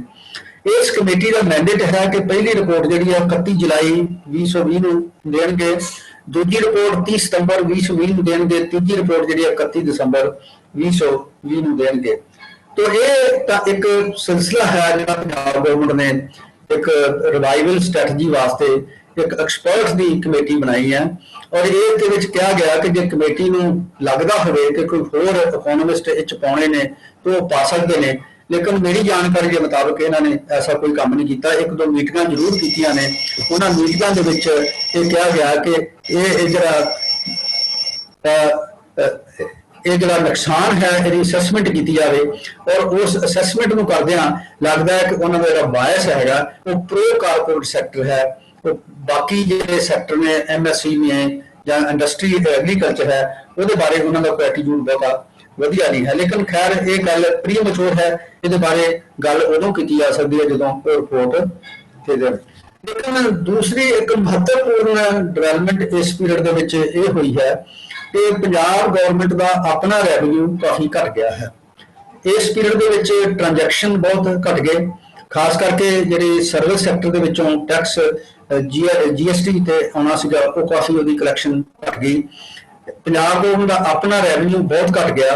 वो आप कहते हैं कि लोग ये चीफ मिनिस्टर जो डिजास्टर फंड है वो पैसे जमा कराउन, इंपलाई को कहते अपनी सैलरी का 1/3 या जो भी बनता उन्होंने मंजूर है हिस्सा वो पाउन। तो पंजाब गवर्नमेंट को अपने खर्चे चलाने काफ़ी मुश्किल आ रही है और कई महकमिया सैलरी देने के काफ़ी समस्या आ रही है। इस करके उन्होंने जो मुलाजम रिटायर हो रहे थे उन्होंने टर्नओवर जो 30 सितंबर तक बताता है। लेकिन इस दौरान चीफ मिनिस्टर ने एक सेंट्रल गवर्नमेंट प्राइम मिनिस्टर को चिट्ठी लिखी जिसे उन्होंने कहा कि तुसीं सानू 79,640 करोड़ रुपए का पैकेज दो ताकि असीं पंजाब की इकोनॉमी का रिवाइवल कर सकीए। सो इस तरह लगता है कि पंजाब सरकार जी है अपने साधन पैदा करने की बजाय जाके तुसीं 3% 5% का जो स्टेट डोमैसटिक प्रोडक्ट है वो बैंकों को कर्जा वगैरह लै सकते जे, वो रिसोर्स मोबिलाइज करके खर्चन की बजाय एक रिवाइवल स्ट्रैटजी बनाने की बजाय अजे भी ये जोड़े ने सेंट्रल गवर्नमेंट वालों स्पैशल पैकेज मंगते हैं। ये पंजाब वालों की पुरानी आदत है और ये सबको पता है कि सेंट्रल गवर्नमेंट ने इन्होंने कोई स्पैशल पैकेज नहीं देना है। इस करके मैं समझदा कि ये जोड़ा है इनू मुड़ विचारन की लोड़ है, पंजाब नूं वर्कआउट करने की लोड़ है। तो इस करके ये ਜਿਹੜਾ सिलसिला है ਉਹਨੂੰ ਦੇਖਣ ਦੀ ਲੋੜ है। और मैं ਇਹ ਕਹਿਣਾ ਚਾਹੁੰਦਾ कि ਜਿਹੜਾ सेंट्रल गवर्नमेंट ਦਾ पैकेज भी है ਉਹ ਲਾਰਜਲੀ ਮੋਨਟਰੀ ਪਾਲਿਸੀ ਤੇ ਬੇਸਡ ਹੈ, ਜਿਹਦੇ 'ਚ ਉਹ ਕਰਜ਼ਾ ਦੇਣ ਦੀ ਗੱਲ ਕਰਦੇ ਨੇ, ਇੰਟਰਸਟ ਰੇਟ ਘਟਾਉਣ ਦੀ ਗੱਲ ਕਰਦੇ ਨੇ। ਪਰ ਜਦੋਂ ਡਿਮਾਂਡ ਫਾਲ ਕੀਤੀ ਹੋਵੇ, ਜਦੋਂ ਮੰਗ ਥੱਲੇ ਗਈ ਹੋਵੇ, ਉਸ ਵਕਤ ਕਰਜ਼ੇ ਨਾਲ ਨਹੀਂ ਇਹ ਕੰਮ ਚੱਲਦਾ। ਰਿਸੈਸ਼ਨ ਦੇ ਵਿੱਚ ਲਿਕੁਇਡਿਟੀ ਟ੍ਰੈਪ ਅਸੀਂ ਇਹਨੂੰ ਕਹਿੰਦੇ ਹਾਂ ਕਿ L shaped demand for money ਦਾ ਕਰਵ ਬਣ ਜਾਂਦਾ ਹੈ। ਸੋ ਜਿੰਨੀ ਮਰਜ਼ੀ ਲਿਕੁਇਡਿਟੀ ਜਨਰੇਟ ਹੋਵੇ ਉਹ ਕੰਮ ਨਹੀਂ ਆਉਂਦੀ, ਲੋਕੀ ਉਹਨੂੰ ਆਪਣੇ ਕੋਲ ਕੈਸ਼ ਰੱਖ ਲੈਂਦੇ ਨੇ। ਇਸ ਕਰਕੇ ਇਸ ਪੀਰੀਅਡ ਦੇ ਵਿੱਚ ਜਿਹੜਾ ਸਭ ਤੋਂ ਕਾਰਗਰ ਹਥਿਆਰ ਹੁੰਦਾ ਹੈ ਉਹ ਹੈ ਫਿਸਕਲ ਮੇਜਰ। ਫਿਸਕਲ ਮੇਜਰ ਦੇ ਵਿੱਚ ਖਾਸ ਕਰਕੇ public expenditure becomes very important. So ਜੇ ਤੁਸੀਂ ਡਿਮਾਂਡ ਰਿਵਾਈਵ ਕਰਨੀ ਆ ਤੇ ਲੋਕਾਂ ਦੇ ਹੱਥ 'ਚ ਪਰਚੇਸਿੰਗ ਪਾਵਰ ਦਿੱਤੀ ਜਾਵੇ। ਮਨਰੇਗਾ ਇੱਕ ਹਥਿਆਰ ਹੈ ਜਿਹਦੇ ਵਿੱਚ ਸਰਕਾਰਾਂ ਨੇ ਕੋਸ਼ਿਸ਼ ਕੀਤੀ ਹੈ ਕਿ ਇਸ ਫੰਡ ਦੇ ਵਿੱਚ ਡਬਲ ਅਮਾਉਂਟ ਕਰਤੀ ਜਾਵੇ, ਲੇਕਿਨ ਇਹ ਨਾਕਾਫੀ ਹੈ। ਇਹ ਪਿੰਡਾਂ 'ਚ ਲਾਗੂ ਹੁੰਦੀ ਹੈ, ਲੇਕਿਨ ਸ਼ਹਿਰਾਂ ਦੇ ਵਿੱਚ ਵੀ ਅਸੀਂ ਪ੍ਰੋਗਰਾਮ ਲਾਗੂ ਕਰਨ ਦੀ ਜ਼ਰੂਰਤ ਹੈ ਜਿਹੜਾ ਸੈਂਟਰ ਗਵਰਨਮੈਂਟ ਨੇ ਨਹੀਂ ਕੀਤਾ। ਔਰ ਕੰਪਲਾਈਨਿੰਗ ਇਨਵੈਸਟਮੈਂਟ ਦੀ ਲੋੜ ਹੈ। ਸਰਕਾਰ ਜਿਹੜੀ ਹੈ ਉਹ ਡੈਫਿਸਿਟ ਬਜਟ ਕਰਕੇ ਕਰੇ। ਔਰ ਸੈਂਟਰ ਗਵਰਨਮੈਂਟ ਨੂੰ 2-3 ਸਾਧਨਾਂ ਤੋਂ ਕਾਫੀ ਰਿਸੋਰਸਿਸ ਅਵੇਲੇਬਲ ਨੇ। ਇੱਕ ਜਿਹੜਾ ਏਸ਼ੀਅਨ ਡਿਵੈਲਪਮੈਂਟ ਬੈਂਕ ਹੈ, ਜਿਹੜਾ ਕੈਪੀਟਲ ਜਿਹੜਾ ਲੋਕੇਟਡ ਹੈ ਸ਼ੰਘਾਈ ਦੇ ਵਿੱਚ, ਉਹਦੇ ਤੋਂ $1 ਬਿਲੀਅਨ ਲੋਨ ਮਿਲਣ ਦੀ ਸੰਭਾਵਨਾ, ਵਰਲਡ ਬੈਂਕ ਤੋਂ ਪੈਸੇ ਮਿਲਣ ਦੀ ਸੰਭਾਵਨਾ, ਏਸ਼ੀਅਨ ਡਿਵੈਲਪਮੈਂਟ ਬੈਂਕ ਤੋਂ ਮਿਲਣ ਦੀ ਸੰਭਾਵਨਾ, ਬ੍ਰਿਕਸ ਬੈਂਕ ਜਿਹੜਾ ਸ਼ੰਘਾਈ ਚ ਲੋਕੇਟਡ ਹੈ ਉਹ ਤੋਂ ਪੈਸੇ। ਇਸ ਤੋਂ ਇਲਾਵਾ ਸੈਂਟਰਲ ਗਵਰਨਮੈਂਟ ਜੋ ਹੈ ਉਹ ਰਿਜ਼ਰਵ ਬੈਂਕ ਤੋਂ ਪੈਸੇ ਉਧਾਰ ਲੈ ਕੇ ਡੈਫਿਸਿਟ ਫਾਈਨਾਂਸਿੰਗ ਕਰਕੇ ਕੋਈ ਬੌਂਡ ਇਸ਼ੂ ਕਰਕੇ ਪੈਸੇ ਇਕੱਠੇ ਕਰ ਸਕਦੀ ਹੈ। ਔਰ ਇਹਨੂੰ ਡੈਫਿਸਿਟ ਨੂੰ ਜਿਹੜਾ 3.5% ਰੱਖਣਾ ਚਾਹੁੰਦੇ ਉਸ ਤੋਂ ਵਧਾ ਕੇ 5-6% ਤੱਕ ਲਿਜਾ ਕੇ ਇੱਕ ਪੰਪ ਪ੍ਰਾਈਮਿੰਗ ਇਨਵੈਸਟਮੈਂਟ ਦੀ ਸਟ੍ਰੈਟਜੀ ਬਣਾਉਣੀ ਚਾਹੀਦੀ ਹੈ, ਜਿਹੜੀ ਕਿ ਇਸ ਸਟ੍ਰੈਟਜੀ ਦੀ ਵਿੱਚ ਸੈਂਟਰ ਗਵਰਨਮੈਂਟ ਦੇ ਮਿਸਿੰਗ ਹੈ। ਔਰ ਪੰਜਾਬ ਗਵਰਨਮੈਂਟ ਦੇ ਕੋਲ ਇੰਨੇ ਸਾਧਨ ਨਹੀਂ ਹਨ, ਲੇਕਿਨ ਫਿਰ ਵੀ ਜਿਹੜੇ ਸਾਧਨ ਨੇ, ਜਿਵੇਂ ਰੇਤਾ ਬਜਰੀ 'ਚ ਕਾਫੀ ਲੀਕੇਜ ਹੈ, ਸ਼ਰਾਬ ਦੇ ਠੇਕਿਆਂ 'ਚ ਕਾਫੀ ਲੀਕੇਜ ਹੈ, ਰੀਅਲ ਸਟੇਟ ਦੇ ਵਿੱਚ ਕਾਫੀ ਲੀਕੇਜ ਹੈ, ਉਹਨੂੰ ਠੀਕ ਕਰਕੇ ਆਪਣੇ ਸਾਧਨ ਵਧਾ ਕੇ ਪੰਪ ਪ੍ਰਾਈਮਿੰਗ ਇਨਵੈਸਟਮੈਂਟ ਦੀ ਜ਼ਰੂਰਤ ਹੈ। ਔਰ ਖਾਸ ਕਰਕੇ ਪੰਜਾਬ ਦੇ ਵਿੱਚ ਖੇਤੀਬਾੜੀ ਦੇ ਵਿੱਚ ਸਭ ਤੋਂ ਵੱਧ ਲੋਕ ਕੰਮ ਕਰਦੇ 35% ਦੇ ਕਰੀਬ ਨੇ, ਲੇਕਿਨ ਸੈਕੰਡ ਮੋਸਟ ਲਾਰਜੈਸਟ ਇੰਪਲਾਇਰ ਹੈ micro small medium enterprises MSME। ਔਰ ਇਹਨਾਂ ਦੇ ਵਿੱਚ ਪੰਜਾਬ ਵਿੱਚ ਕੋਈ 22.5 ਲੱਖ ਦੇ ਕਰੀਬ ਜਾਂ 24 ਲੱਖ ਦੇ ਕਰੀਬ ਮਾਈਕਰੋ ਸਮਾਲ ਐਂਟਰਪ੍ਰਾਈਜ਼ਸ ਨੇ, ਪਰ ਇਹਨਾਂ ਚੋਂ ਰਜਿਸਟਰਡ 2-2.5 ਲੱਖ ਹੀ ਨੇ। ਔਰ ਉਹਨਾਂ ਵਿੱਚ ਵੀ ਜੇ ਸਰਕਾਰ ਇਹਨਾਂ ਨੇ ਬੈਂਕਾਂ ਤੋਂ ਕਰਜ਼ਾ ਲੈਣਾ ਹੋਵੇ ਤਾਂ ਉਹਨਾਂ ਕਈ ਸ਼ਰਤਾਂ ਪੂਰੀਆਂ ਨਹੀਂ ਕਰਦੇ। ਇਸ ਕਰਕੇ ਇਹ ਸੈਕਟਰ ਹੈ ਜਿੱਥੇ 22% ਪੰਜਾਬ ਦੀ ਕੋਲ ਇੰਪਲਾਇਮੈਂਟ ਲੋਕੇਟਡ ਹੈ। ਇੱਥੇ ਜਿਹੜੇ ਪੰਪ ਪ੍ਰਾਈਮਿੰਗ ਇਨਵੈਸਟਮੈਂਟ ਹੈ, ਜਿਨ੍ਹਾਂ ਦਾ ਲਾਸ ਹੋਇਆ ਹੈ ਕੰਮ ਦਾ, ਜਿਵੇਂ ਹਲਵਾਈਆਂ ਦੀਆਂ ਦੁਕਾਨਾਂ, ਚਾਹ ਦੀਆਂ ਦੁਕਾਨਾਂ, ਰੈਸਟੋਰੈਂਟਸ ਨੇ, ਇਹਨਾਂ ਦਾ ਜਿਹੜਾ ਨੁਕਸਾਨ ਹੈ, ਜਾਂ ਰਿਪੇਅਰ ਸ਼ਾਪਸ ਬੰਦ ਹੋਈਆਂ ਨੇ, ਜਾਂ ਜਿਹੜੇ ਹੋਰ ਛੋਟੇ-ਮੋਟੇ ਧੰਦੇ ਬੰਦ ਹੋਏ ਨੇ, ਉਹਨਾਂ ਨੂੰ ਕਰਜ਼ਾ ਦੇਣ ਦੀ ਬਜਾਏ ਕਿਸੇ ਕਿਸਮ ਦੀ ਮਾਇਕ ਸਹੂਲਤ ਦੇ ਕੇ ਆਪਣੇ ਕਾਰਜ ਅੱਗੇ ਤੋਰਨ ਦੀ ਲੋੜ ਹੈ। ਇਸ ਦੇ ਇਲਾਵਾ ਜਿਹੜੇ ਮਜ਼ਦੂਰ ਨੇ ਜਿਨ੍ਹਾਂ ਦੇ ਕੋਲ ਖਾਣ ਪੀਣ ਨੂੰ ਕੁਝ ਨਹੀਂ ਹੈ, ਉਹਨਾਂ ਨੂੰ ਅਗਲੇ 2.5-3 ਮਹੀਨੇ ਅਨਾਜ ਮੁਫਤ ਦੇਣ ਦੀ ਜ਼ਰੂਰਤ ਹੈ, ਤਾਂ ਕਿ ਡਿਮਾਂਡ ਜਨਰੇਟ ਪੈਦਾ ਕੀਤੀ ਜਾ ਸਕੇ ਔਰ ਇਹਦੇ 'ਚ ਕੰਮ ਜਿਹੜਾ ਹੈ ਅੱਗੇ ਵਧਾਇਆ ਜਾ ਸਕੇ। ਇੱਕ ਦੂਸਰਾ ਏਰੀਆ ਜਿਹੜਾ ਇਹਦੇ 'ਚ ਲੋੜ ਹੈ ਕਿ ਜਿਹਦੇ ਵਾਸਤੇ ਜਿਹੜੀਆਂ ਕਾਰਪੋਰੇਟ ਸੈਕਟਰ ਹੈ ਉਹ ਬੜੀ ਜ਼ੋਰ ਨਾਲ ਕੰਮ ਕਰ ਰਿਹਾ ਹੈ, ਉਹ ਬੈਂਕਰਪਸੀ ਦਾ ਸੈਕਟਰ। ਉਹਨਾਂ ਦੇ ਕੋਲ ਡੇਟਾ ਸਿਸਟਮ ਹੈ, ਕਿਉਂਕਿ ਉਹਨਾਂ ਨੂੰ ਪਤਾ ਹੈ ਕਿ ਕਿੰਨੇ ਮਜ਼ਦੂਰ ਉੱਥੇ ਕੰਮ ਕਰਦੇ ਸੀ, ਡਿਟੇਲਡ ਅਕਾਊਂਟਸ ਅਵੇਲੇਬਲ ਨੇ। ਉਹ ਦਿਖਾ ਕੇ ਕਿ ਕੁਝ ਯੂਨਿਟ ਬੰਦ ਹੋਏ ਨੇ, ਉਹ ਇਸ ਤਾਕ 'ਚ ਨੇ ਕਿ ਕਾਫੀ ਵੱਡਾ ਪੈਕੇਜ ਜਿਹੜਾ ਹੈ ਇਸ ਕਿਸਮ ਦਾ ਲੈ ਜਾਣ। ਔਰ ਇਹ ਇਸ ਵੇਲੇ ਮੌਕਾ ਹੈ ਕਿ ਜਿਹਦੇ 'ਚ ਸਾਨੂੰ ਸੋਚਣ ਦੀ ਲੋੜ ਹੈ ਕਿ ਇਹ ਜੋ ਕੰਮ ਹੋਇਆ ਪੈਂਡੇਮਿਕ ਦੇ ਦੌਰਾਨ, ਜੋ ਕੋਵਿਡ ਮਹਾਮਾਰੀ ਦੇ ਦੌਰਾਨ ਜੋ ਫੈਲੀ ਹੈ ਸਮੱਸਿਆ, ਇਹਦੇ 'ਚ ਜਿਹੜਾ ਸਾਰੇ ਦਾ ਸਾਰਾ ਦਾਰੋਮਦਾਰ ਹੈ ਉਹ ਪਬਲਿਕ ਸੈਕਟਰ ਅਦਾਰਿਆਂ ਦੇ ਉੱਪਰ ਪਿਆ। ਪਬਲਿਕ ਸੈਕਟਰ ਦੇ ਜਿਹੜੇ ਹਸਪਤਾਲ ਨੇ, ਕਲੀਨਿਕ ਨੇ ਔਰ ਮੈਡੀਕਲ ਕਾਲਜ ਨੇ, ਇਹਨਾਂ ਤੇ ਸਾਰਾ ਦਾਰੋਮਦਾਰ ਪਿਆ, ਕਿਉਂਕਿ ਇਸ ਸੈਕਟਰ ਦੇ ਵਿੱਚ ਅੰਡਰ ਸਟਾਫਡ ਸੀਗੇ। ਕਾਫੀ ਡਾਕਟਰਾਂ ਦੀਆਂ ਵੈਕੈਂਸੀਆਂ ਖਾਲੀ ਸੀਗੀਆਂ, ਕਾਫੀ ਨਰਸਾਂ ਦੀਆਂ ਵੈਕੈਂਸੀਆਂ ਖਾਲੀ ਸੀਗੀਆਂ। ਸੋ ਥੋੜੇ ਸਟਾਫ ਦੇ ਨਾਲ, ਥੋੜੇ ਪੈਰਾਮੈਡੀਕਲ ਸਟਾਫ ਦੇ ਨਾਲ, ਥੋੜੇ ਡਾਕਟਰਾਂ ਦੀ ਗਿਣਤੀ ਦੇ ਨਾਲ ਇਹ ਜਿਹੜਾ ਇਹਨਾਂ ਨੇ ਲੜਾਈ ਲੜਨ ਦੀ ਕੋਸ਼ਿਸ਼ ਕੀਤੀ ਆ। ਔਰ ਇਨਫਰਾਸਟ੍ਰਕਚਰ ਕਾਫੀ ਵੀਕ ਸੀਗਾ। ਸੋ ਇਸ ਕਰਕੇ ਮੈਂ ਸਮਝਦਾ ਕਿ ਇਸ ਵਕਤ ਸੋਚਣ ਦੀ ਲੋੜ ਹੈ ਕਿ ਆਉਣ ਵਾਲੇ ਸਮਿਆਂ ਦੇ ਵਿੱਚ ਅਜੇ ਇਹ ਨਹੀਂ ਪਤਾ ਇਹ ਮਹਾਮਾਰੀ ਕਿੰਨੀ ਦੇਰ ਚੱਲੇਗੀ, ਕੋਈ ਹੋਰ ਮਹਾਮਾਰੀ ਵੀ ਆ ਸਕਦੀ ਹੈ, এনवायरमेंट ਦਾ ਕ੍ਰਾਈਸਿਸ ਵੀ ਆ ਸਕਦਾ ਹੈ।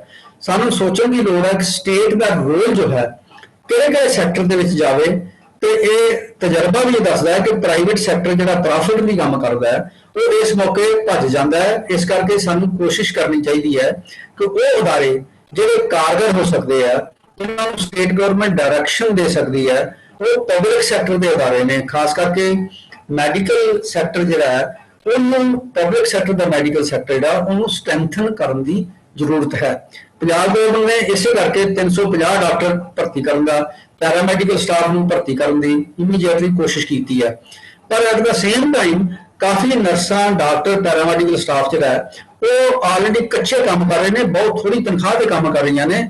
ਔਰ ਇਸ ਪੈਂਡੇਮਿਕ ਦੇ ਦੌਰਾਨ 3000 ਤੇ 5000 ਰੁਪਏ ਮਹੀਨਾ ਤੇ ਕੰਮ ਕਰ ਰਹੇ ਨੇ ਪੈਰਾਮੈਡੀਕਲ ਸਟਾਫ ਦੇ।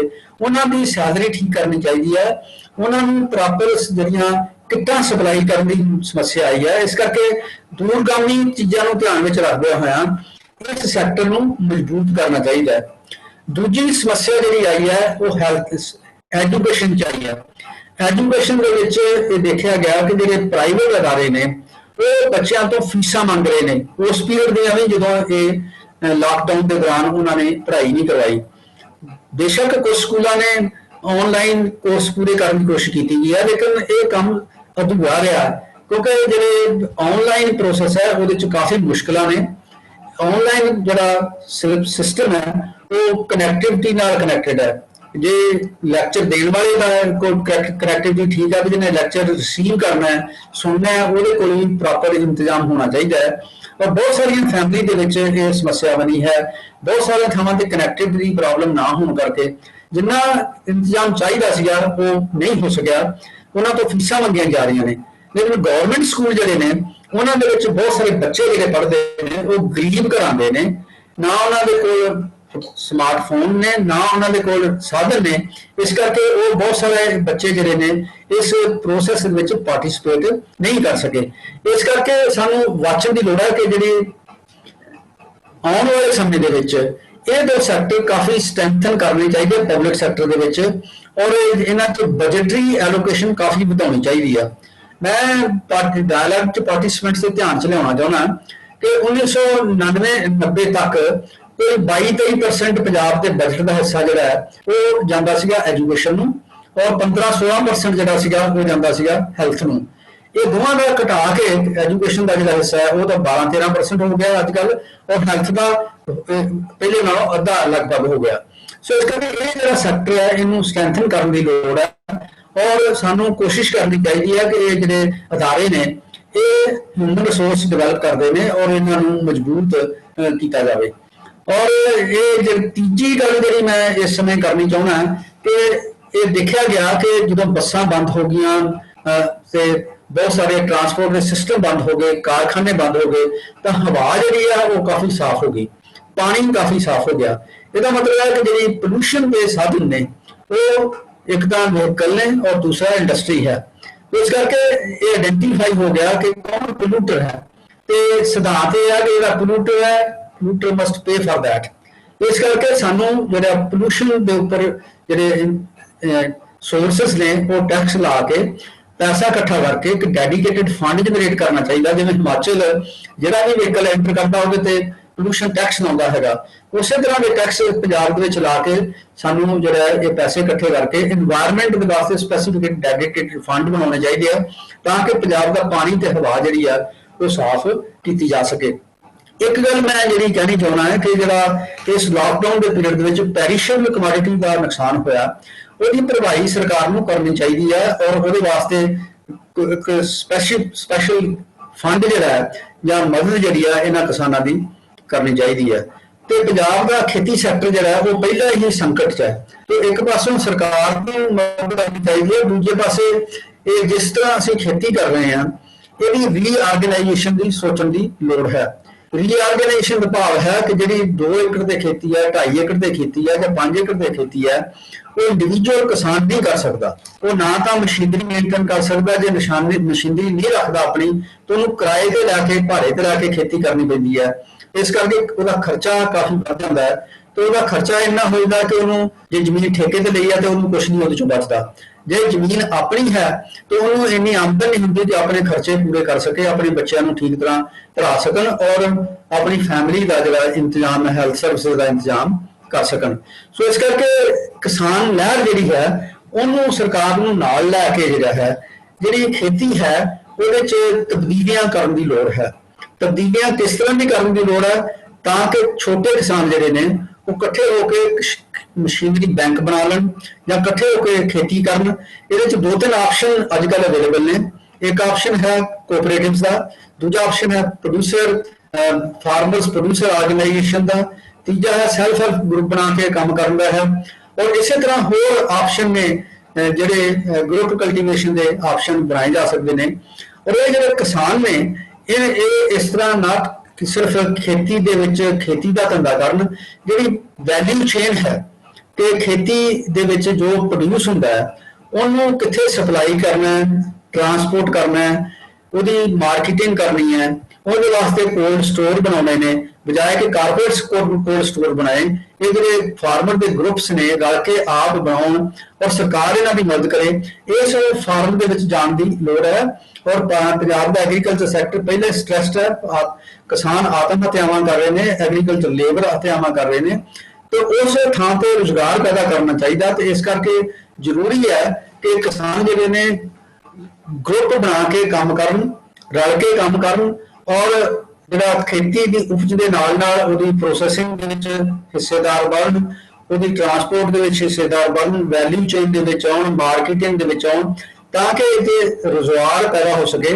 ਔਰ ਜਿਹੜੇ ਪੇਂਡੂ ਮਜ਼ਦੂਰ ਨੇ ਉਹਨਾਂ ਨੂੰ ਸਾਲ 'ਚ ਮਹੀਨਾ 2 ਰੁਜ਼ਗਾਰ ਮਿਲ ਸਕੇ। ਇਸੇ ਤਰ੍ਹਾਂ ਕਿਸਾਨ ਜਿਹੜੇ ਨੇ ਉਹਨਾਂ ਨੂੰ ਮੌਕੇ ਤੇ ਮਦਦ ਮਿਲ ਸਕੇ। ਜੇ ਡਿਸਟ੍ਰਿਕਟ ਜਾਂਦੇ ਨੇ ਤੇ ਉਹਨਾਂ ਨੂੰ ਆਤਮ ਹੱਤਿਆ ਨਾ ਕਰਨੀ ਪਵੇ, ਦੂਸਰੇ ਭੈਣ ਭਾਈ ਉਹਨਾਂ ਦੀ ਜਿਹੜੇ ਗਰੁੱਪ 'ਚ ਕੰਮ ਕਰਦੇ ਨੇ ਉਹ ਮਦਦ ਕਰ ਸਕਣ, ਸਰਕਾਰ ਮਦਦ ਕਰ ਸਕੇ। ਸਰਕਾਰ ਨੂੰ ਵੀ ਇਸ ਤਰ੍ਹਾਂ ਦੇ ਉਪਰਾਲੇ ਕਰਨੇ ਚਾਹੀਦੇ ਨੇ ਕਿ ਉਹਦੇ ਵਾਸਤੇ ਕੋਈ ਨਾ ਕੋਈ ਇੰਤਜ਼ਾਮ ਕਰ ਸਕੇ। ਇਸੇ ਤਰ੍ਹਾਂ ਜਿਹੜਾ MSME ਦਾ ਸੈਕਟਰ ਹੈ ਉਹਦੇ 'ਚ ਸਰਕਾਰ ਨੂੰ ਆਇਡੈਂਟੀਫਾਈ ਕਰਕੇ ਜਿਹੜੇ 2.5 ਲੱਖ ਜਿਨ੍ਹਾਂ ਨੂੰ ਰਜਿਸਟਰਡ ਨੇ ਉਹਨਾਂ ਨੂੰ ਤਾਂ ਬੈਂਕਾਂ ਤੋਂ ਕਰਜ਼ੇ ਜਾਂ ਕੋਈ ਮਦਦ ਕੀਤੀ ਜਾ ਸਕਦੀ ਹੈ। ਜਿਹੜੇ ਦੂਸਰੇ ਨੇ ਉਹਦੇ ਵਾਸਤੇ ਫੌਰੀ ਜਿਹੜਾ ਸਰਵੇ ਕਰਵਾ ਕੇ ਆਇਡੈਂਟੀਫਾਈ ਕਰਕੇ ਇਹ ਪਤਾ ਕਰਨਾ ਚਾਹੀਦਾ ਕਿ ਕਿਸ ਕਿਸਮ ਦੀ ਉਹਨਾਂ ਨੂੰ ਮਦਦ ਦੀ ਲੋੜ ਹੈ ਔਰ ਉਸ ਵਾਸਤੇ ਉਸ ਤਰ੍ਹਾਂ ਦੇ ਰੁਜ਼ਗਾਰ ਦੇ ਮੌਕੇ ਉਹਨਾਂ ਵਾਸਤੇ ਪੈਦਾ ਕਰਨੇ ਚਾਹੀਦੇ ਨੇ। ਸੋ ਇਸ ਕਿਸਮ ਦੇ ਉਪਰਾਲੇ ਕਰਨ ਦੀ ਲੋੜ ਹੈ। ਪਰ ਮੈਂ ਕਹਿਣਾ ਚਾਹੁੰਦਾ ਆਪਣੇ ਸਮੇਂ ਵਕਤ ਦੇ ਵਿੱਚ ਕਿ ਜਿਹੜੀ ਪ੍ਰੈਜ਼ੈਂਟ ਸਰਕਾਰ ਹੈ, ਪੰਜਾਬ ਸਰਕਾਰ ਹੈ, ਇਹਦਾ ਜਿਹੜਾ ਮੁੱਖ ਦੇਖਣ ਦੀ ਅੱਖ ਹੈ ਉਹ ਸੈਂਟਰਲ ਗਵਰਨਮੈਂਟ ਵੱਲ ਹੈ। ਸੋ ਇਹ ਬੜਾ ਕਲੀਅਰ ਹੈ ਕਿ ਇਸ ਮੌਕੇ ਤੇ ਸੈਂਟਰ ਦੇ ਵਿੱਚ ਉਸ ਪਾਰਟੀ ਦਾ ਰਾਜ ਹੈ ਜਿਹੜੀ ਕਿ ਪੰਜਾਬ ਦੇ ਵਿੱਚ ਰਾਜ ਕਰ ਕਈ ਪਾਰਟੀ ਤੋਂ ਡਿਫਰੈਂਟ ਹੈ। ਇਸ ਕਰਕੇ ਬਹੁਤ ਉਹ ਜਿਹੜਾ ਬਾਕੀ ਸੂਬਿਆਂ ਨੂੰ ਜੋ ਦੇ ਰਹੇ ਨੇ ਉਹਦੇ ਹਿਸਾਬ ਨਾਲ ਬੇਸ਼ੱਕ ਕੁਝ ਦੇ ਦੇਣ, ਲੇਕਿਨ ਇੱਕ ਸੈਪਰੇਟ ਗ੍ਰਾਂਟ ਜਿਹੜੀ ਸਪੈਸ਼ਲ ਪੰਜਾਬ ਵਾਸਤੇ ਜਿਹਨੀ ਮੰਗੀ ਗਈ ਆ ਉਹ ਨਹੀਂ ਦੇਣੀ। ਇਸ ਕਰਕੇ ਪੰਜਾਬ ਗਵਰਨਮੈਂਟ ਨੂੰ ਆਪਣੇ ਵਸੀਲੇ ਜਟਾਉਣ ਵਾਸਤੇ ਹਿੰਮਤ ਮਾਰਨੀ ਪੈਣੀ ਹੈ, ਕੋਸ਼ਿਸ਼ ਕਰਨੀ ਪੈਣੀ ਹੈ ਔਰ ਉਸ ਤਰ੍ਹਾਂ ਦੇ ਇੰਤਜ਼ਾਮ ਕਰਨੇ ਪੈਣੇ ਆ।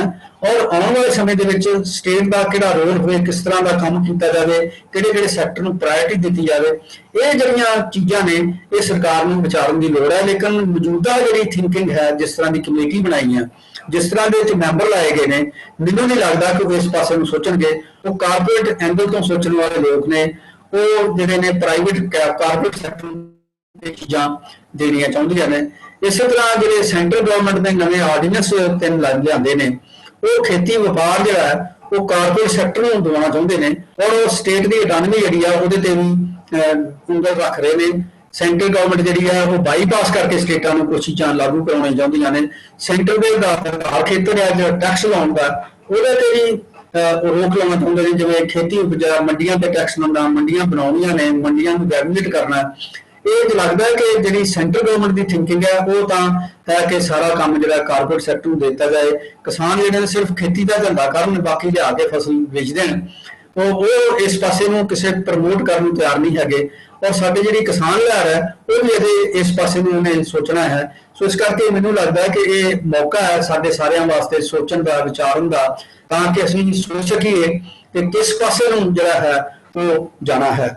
ਔਰ ਇਸ ਕਰਕੇ ਮੈਂ ਸਮਝਦਾ ਕਿ ਜਿਸ ਤਰ੍ਹਾਂ ਦੀ ਅੱਜ ਅਸੀਂ ਗੱਲਬਾਤ ਕਰ ਰਹੇ ਹਾਂ, ਇਹਦੇ 'ਚ ਸਾਨੂੰ ਇਹ ਸਾਰੇ ਮੁੱਦੇ ਵਿਚਾਰਨ ਦੀ ਲੋੜ ਹੈ ਕਿ ਅੱਜ ਪੰਜਾਬ ਦੇ ਵਿੱਚ ਜਿਸ ਮੋੜ ਤੇ ਅਸੀਂ ਖੜੇ ਹਾਂ ਕਿ ਅਸੀਂ ਟ੍ਰੈਡੀਸ਼ਨਲ ਤਰੀਕੇ ਨਾਲ ਸੋਚਣ ਨਾਲ ਅੱਗੇ ਚੱਲ ਸਕਦੇ ਹਾਂ। ਜਿਸ ਤਰੀਕੇ ਨਾਲ ਅਸੀਂ ਪਿਛਲੇ 20 ਸਾਲ ਤੋਂ ਕੋਸ਼ਿਸ਼ ਕੀਤੀ ਹੈ ਉਸ ਤਰੀਕੇ ਨਾਲ ਅੱਗੇ ਚੱਲ ਸਕਦੇ ਹਾਂ? ਮੈਨੂੰ ਲੱਗਦਾ ਨਹੀਂ। ਅੱਜ ਪੰਜਾਬ ਦੀਆਂ ਜਿਹੜੀਆਂ ਸਰਕਾਰੀ ਯੂਨੀਵਰਸਿਟੀਆਂ ਨੇ ਉਹਨਾਂ ਨੂੰ ਅਧਿਆਪਕਾਂ ਨੂੰ ਪੈਨਸ਼ਨ ਔਰ ਤਨਖਾਹ ਦੇਣ ਦੀ ਮੁਸ਼ਕਿਲ ਆ ਰਹੀ ਹੈ। ਸਕੂਲਾਂ ਦੇ ਵਿੱਚ ਤਨਖਾਹਾਂ ਨਹੀਂ ਮਿਲ ਰਹੀਆਂ। ਇਸੇ ਤਰ੍ਹਾਂ ਡਾਕਟਰ ਜਿਹੜੇ ਨੇ ਉਹਨਾਂ ਨੂੰ ਮੁਸ਼ਕਿਲਾਂ ਆ ਰਹੀਆਂ ਨੇ, ਕੱਚੇ ਰੱਖ ਰਹੇ ਆ, ਥੋੜੇ ਪੈਸੇ ਤੇ ਰੱਖ ਰਹੇ ਆ। ਇਸ ਕਰਕੇ ਮੈਨੂੰ ਲੱਗਦਾ ਕਿ ਇਹ ਸਾਰੀਆਂ ਗੱਲਾਂ ਵਿਚਾਰਨ ਦੀ ਲੋੜ ਹੈ ਔਰ ਸਟੇਟ ਨੂੰ ਮਜ਼ਬੂਤ ਕਰਨ ਦੀ ਲੋੜ ਹੈ। ਆਪਣੇ ਸਟੇਟ ਅਟਾਨਮੀ ਬਹੁਤ ਇੰਪੋਰਟੈਂਟ ਹੈ ਔਰ ਉਸ ਅਟਾਨਮੀ ਦੇ ਵਿੱਚ ਸਾਨੂੰ ਪੰਚਾਇਤਾਂ ਨੂੰ ਔਰ ਮਿਊਨਿਸਪੈਲਿਟੀ ਕਮੇਟੀਆਂ ਨੂੰ ਇਨਵੋਲਵ ਕਰਨਾ ਚਾਹੀਦਾ ਹੈ। ਲਾਕਡਾਊਨ ਦੇ ਪੀਰੀਅਡ 'ਚ ਇੱਕ ਜਿਹੜੀ ਸਭ ਤੋਂ ਖਾਮੀ ਵਾਲੀ ਗੱਲ ਨਜ਼ਰ ਆਈ ਹੈ ਕਿ ਜੋ ਸਭ ਤੋਂ ਨੇੜੇ ਦੇ ਲੈਵਲ ਤੇ ਲੋਕਾਂ ਨਾਲ ਜੁੜੇ ਹੋਏ ਲੋਕ ਨੇ ਉਹ ਪੰਚਾਇਤਾਂ ਨੇ ਔਰ ਮਿਊਨਿਸਪਲ ਕਮੇਟੀਆਂ ਨੇ। ਇਸ ਲਾਕਡਾਊਨ ਪੀਰੀਅਡ ਦੇ ਵਿੱਚ ਉਹਨਾਂ ਨੂੰ ਬਿਲਕੁਲ ਕਿਸੇ ਕਿਸਮ ਦਾ ਉਹਨਾਂ ਦਾ ਇਸਤੇਮਾਲ ਨਹੀਂ ਕੀਤਾ ਗਿਆ, ਨਾ ਹੀ ਉਹਨਾਂ ਦੀ ਹੋਂਦ ਨੂੰ ਰਿਕਗਨਾਈਜ਼ ਕੀਤਾ ਗਿਆ, ਨਾ ਹੀ ਉਹਨਾਂ ਦੇ ਪੋਟੈਂਸ਼ੀਅਲ ਦਾ ਇਸਤੇਮਾਲ ਕੀਤਾ ਗਿਆ। ਇਹ ਜਿਹੜਾ ਹੈ ਕਿ ਸਟੇਟ ਦੀ ਅਟਾਨਮੀ ਹੋਵੇ ਲੇਕਿਨ ਪੰਚਾਇਤਾਂ ਔਰ ਮਿਊਨਿਸਪਲ ਕਮੇਟੀਆਂ ਕਾਰਪੋਰੇਸ਼ਨ ਦੀ ਅਟਾਨਮੀ ਨਾ ਹੋਵੇ। ਇਹ ਜਿਹੜੀਆਂ 73rd ਤੇ 74th ਅਮੈਂਡਮੈਂਟ ਦੇ ਵਿੱਚ ਗੱਲਾਂ ਮਤੇ ਪਾਸ ਕੀਤੇ ਗਏ ਉਹਨਾਂ ਨੂੰ ਛੱਡ ਕੇ ਜੋ ਕੰਮ ਕੀਤਾ ਗਿਆ, ਮੈਂ ਸਮਝਦਾ ਕਿ ਇਹਦੇ ਤੇ ਮੁੜ ਵਿਚਾਰ ਕਰਨ ਦੀ ਲੋੜ ਹੈ ਔਰ ਉਹਨਾਂ ਨੂੰ ਸਟਰੈਂਥਨ ਕਰਨ ਦੀ ਲੋੜ ਹੈ।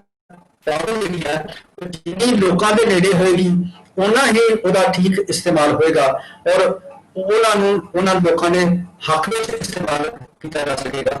ਸੋ ਬਿਊਰੋਕ੍ਰੇਸੀ ਦੇ ਉੱਪਰ ਨਿਰਭਰ ਕਰਨ ਦੇ ਨਾਲ ਬਹੁਤ ਵਾਰੀ ਜਿਹੜੇ ਆਮ ਲੋਕਾਂ ਦੇ ਮਸਲੇ ਨੇ ਉਹ ਪਰੇ ਰਹਿ ਜਾਂਦੇ ਨੇ, ਲੇਕਿਨ ਜੇ ਲੋਕਾਂ ਦੇ ਨੁਮਾਇੰਦਿਆਂ ਦੇ ਵਿੱਚ ਇੰਗੇਜ ਕੀਤਾ ਜਾਏ, ਨਾਲ ਲਿਆ ਜਾਏ ਤਾਂ ਮਸਲੇ ਜਿਹੜੇ ਨੇ ਉਹ ਨੇੜੇ ਠੀਕ ਸੋਲੂਸ਼ਨ ਦੇ ਨੇੜੇ ਪਹੁੰਚ ਜਾਂਦੇ ਨੇ, ਲੋਕਾਂ ਦੀ ਫੀਡਬੈਕ ਆ ਜਾਂਦੀ ਹੈ।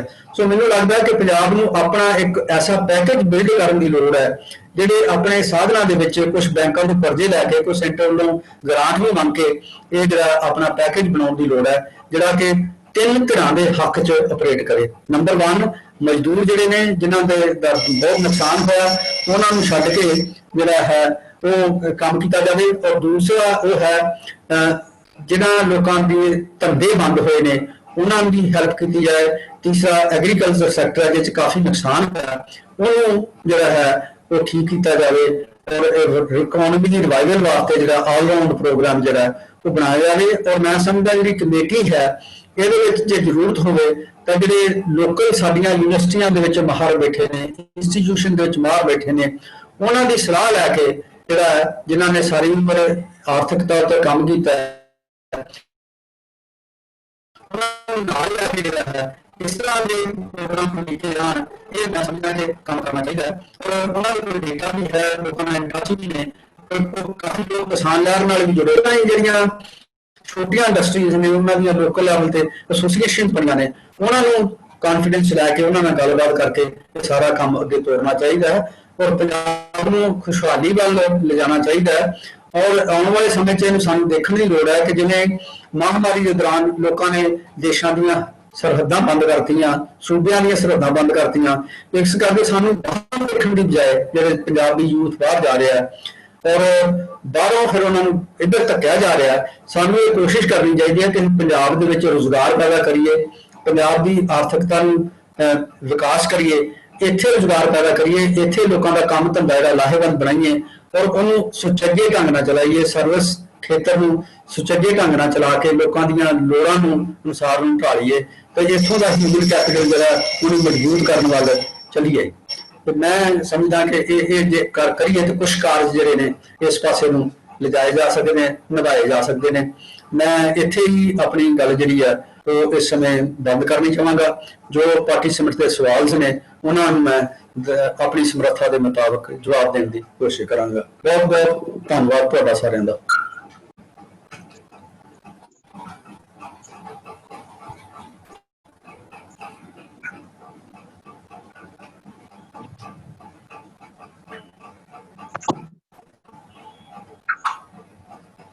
What was the ਧੰਨਵਾਦ ਸਰ ਤੁਹਾਡਾ।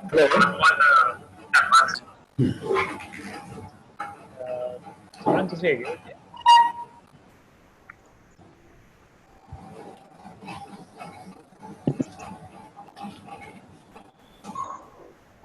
अंकित यस ਹੁਣ क्वेश्चन आंसर्स ले लेने हैं सर वास्ते। बिल्कुल। मेरी आवाज क्लियर आ रही है Simran? Just want to check once. हाँ जी, हाँ जी।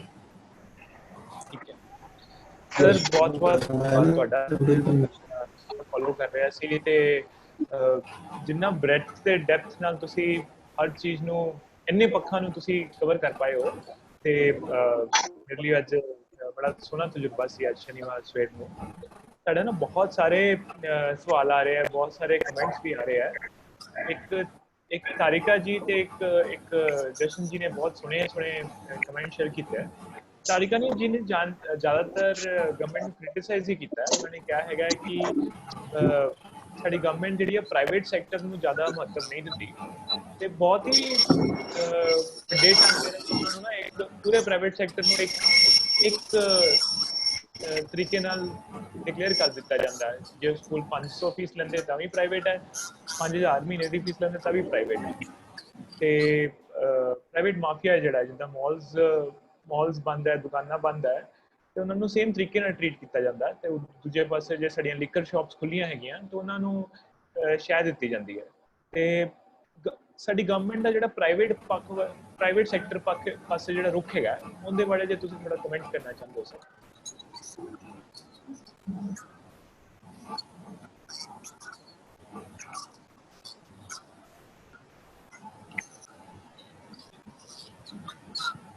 पूछा सर, मेरी आवाज आ रही है?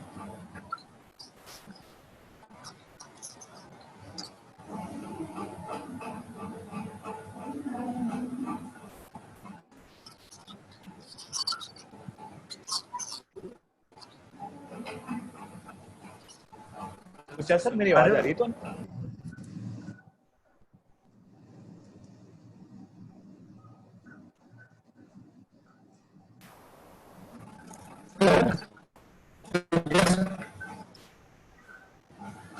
ਤੁਹਾਡੀ ਆਵਾਜ਼ ਹੁਣ ਸਵਾਲ ਪੁੱਛੋ।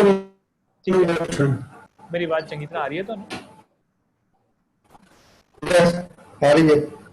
ਤਾਰਿਕਾ ਜੀ ਨੇ ਇੱਕ ਬਹੁਤ ਹੀ ਵਧੀਆ ਕਮੈਂਟਸ ਲਿਖੇ ਤੇ ਇੱਕ ਬਹੁਤ ਹੀ ਵਧੀਆ ਸਵਾਲ ਪੁੱਛਿਆ ਹੈ।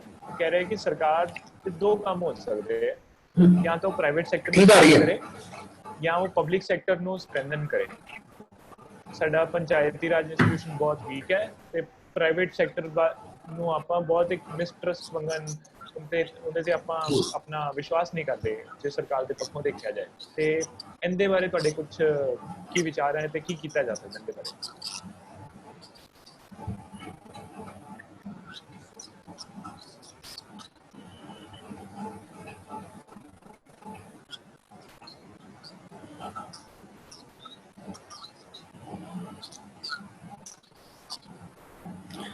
देखो इस पीरियड का तजर्बा साडा वो है कि जो प्राइवेट सैक्टर है from top to bottom, corporate sector तो लैके थले छोटियां दुकानां तक ਉਹਦਾ एक एक्सपीरियंस है साडे पास।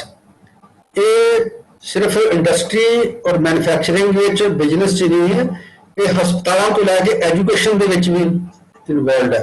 कि ਜਦੋਂ ਪੀਰੀਅਡ ਲਾਕਡਾਊਨ ਦਾ 10-15 ਦਿਨਾਂ ਤੋਂ ਵੱਧ ਗਿਆ, ਮਹੀਨਾ 2 ਮਹੀਨੇ ਹੋ ਜਾਂਦਾ ਹੈ, ਤਾਂ ਉਹ ਜਿਹੜੇ ਆਪਣੇ ਇੰਪਲਾਈਜ਼ ਨੇ ਜਾਂ ਉੱਥੇ ਕੰਮ ਕਰ ਰਹੇ ਵਰਕਰ ਨੇ ਉਹਨਾਂ ਨਾਲ ਆਪਣੀ ਪ੍ਰੋਸਪੈਰਿਟੀ ਸ਼ੇਅਰ ਨਹੀਂ ਕਰਨੀ ਤਿਆਰ, ਉਹਨਾਂ ਨੂੰ ਰੋਜ਼ੀ ਰੋਟੀ ਦੇਣ ਨੂੰ ਤਿਆਰ ਨਹੀਂ ਹੈਗੇ। ਉਹਨਾਂ ਨੂੰ ਆਪਣੇ ਉਦਯੋਗਾਂ 'ਚ, ਬਿਜ਼ਨਸ 'ਚ, ਟੀਚਿੰਗ 'ਚ, ਹਸਪਤਾਲਾਂ 'ਚ ਲਾਉਣ ਨੂੰ ਤਿਆਰ ਨੇ, ਲੇਕਿਨ ਜਦੋਂ ਬੰਦ ਹੋ ਜਾਂਦੇ ਨੇ ਤਾਂ ਉਸ ਪੀਰੀਅਡ ਦੀ ਤਨਖਾਹ ਦੇਣ ਨੂੰ ਤਿਆਰ ਨਹੀਂ ਹੈਗੇ। ਸੋ ਜਿਹਨੂੰ ਤੁਸੀਂ ਕਹਿ ਸਕਦੇ ਹੋ ਕਿ ਉਹਨਾਂ ਦੇ ਕੋਲ ਜਿਹੜੀ ਕਾਰਪੋਰੇਟ ਸੋਸ਼ਲ ਰਿਸਪੌਂਸਿਬਿਲਿਟੀ ਸੈਂਸ ਘੱਟ ਹੈ ਸਾਡੇ ਦੇਸ਼ ਦੇ ਵਿੱਚ। ਜਿਵੇਂ ਕੈਨੇਡਾ ਦੇ ਵਿੱਚ ਹੋਇਆ ਕਿ ਜਦੋਂ ਲਾਕਡਾਊਨ ਲੱਗਿਆ ਉੱਥੇ ਉਹਨਾਂ ਨੇ ਹਰ ਬੰਦਾ ਜਿਹੜਾ ਬੇਰੁਜ਼ਗਾਰ ਹੋਇਆ ਉਹਦੇ ਅਕਾਊਂਟ ਦੇ ਵਿੱਚ $1000 ਜਿਹੜਾ ਹੈ ਪਰ ਮਹੀਨੇ ਜਮ੍ਹਾਂ ਕਰਨਾ ਸ਼ੁਰੂ ਕਰ ਦਿੱਤਾ।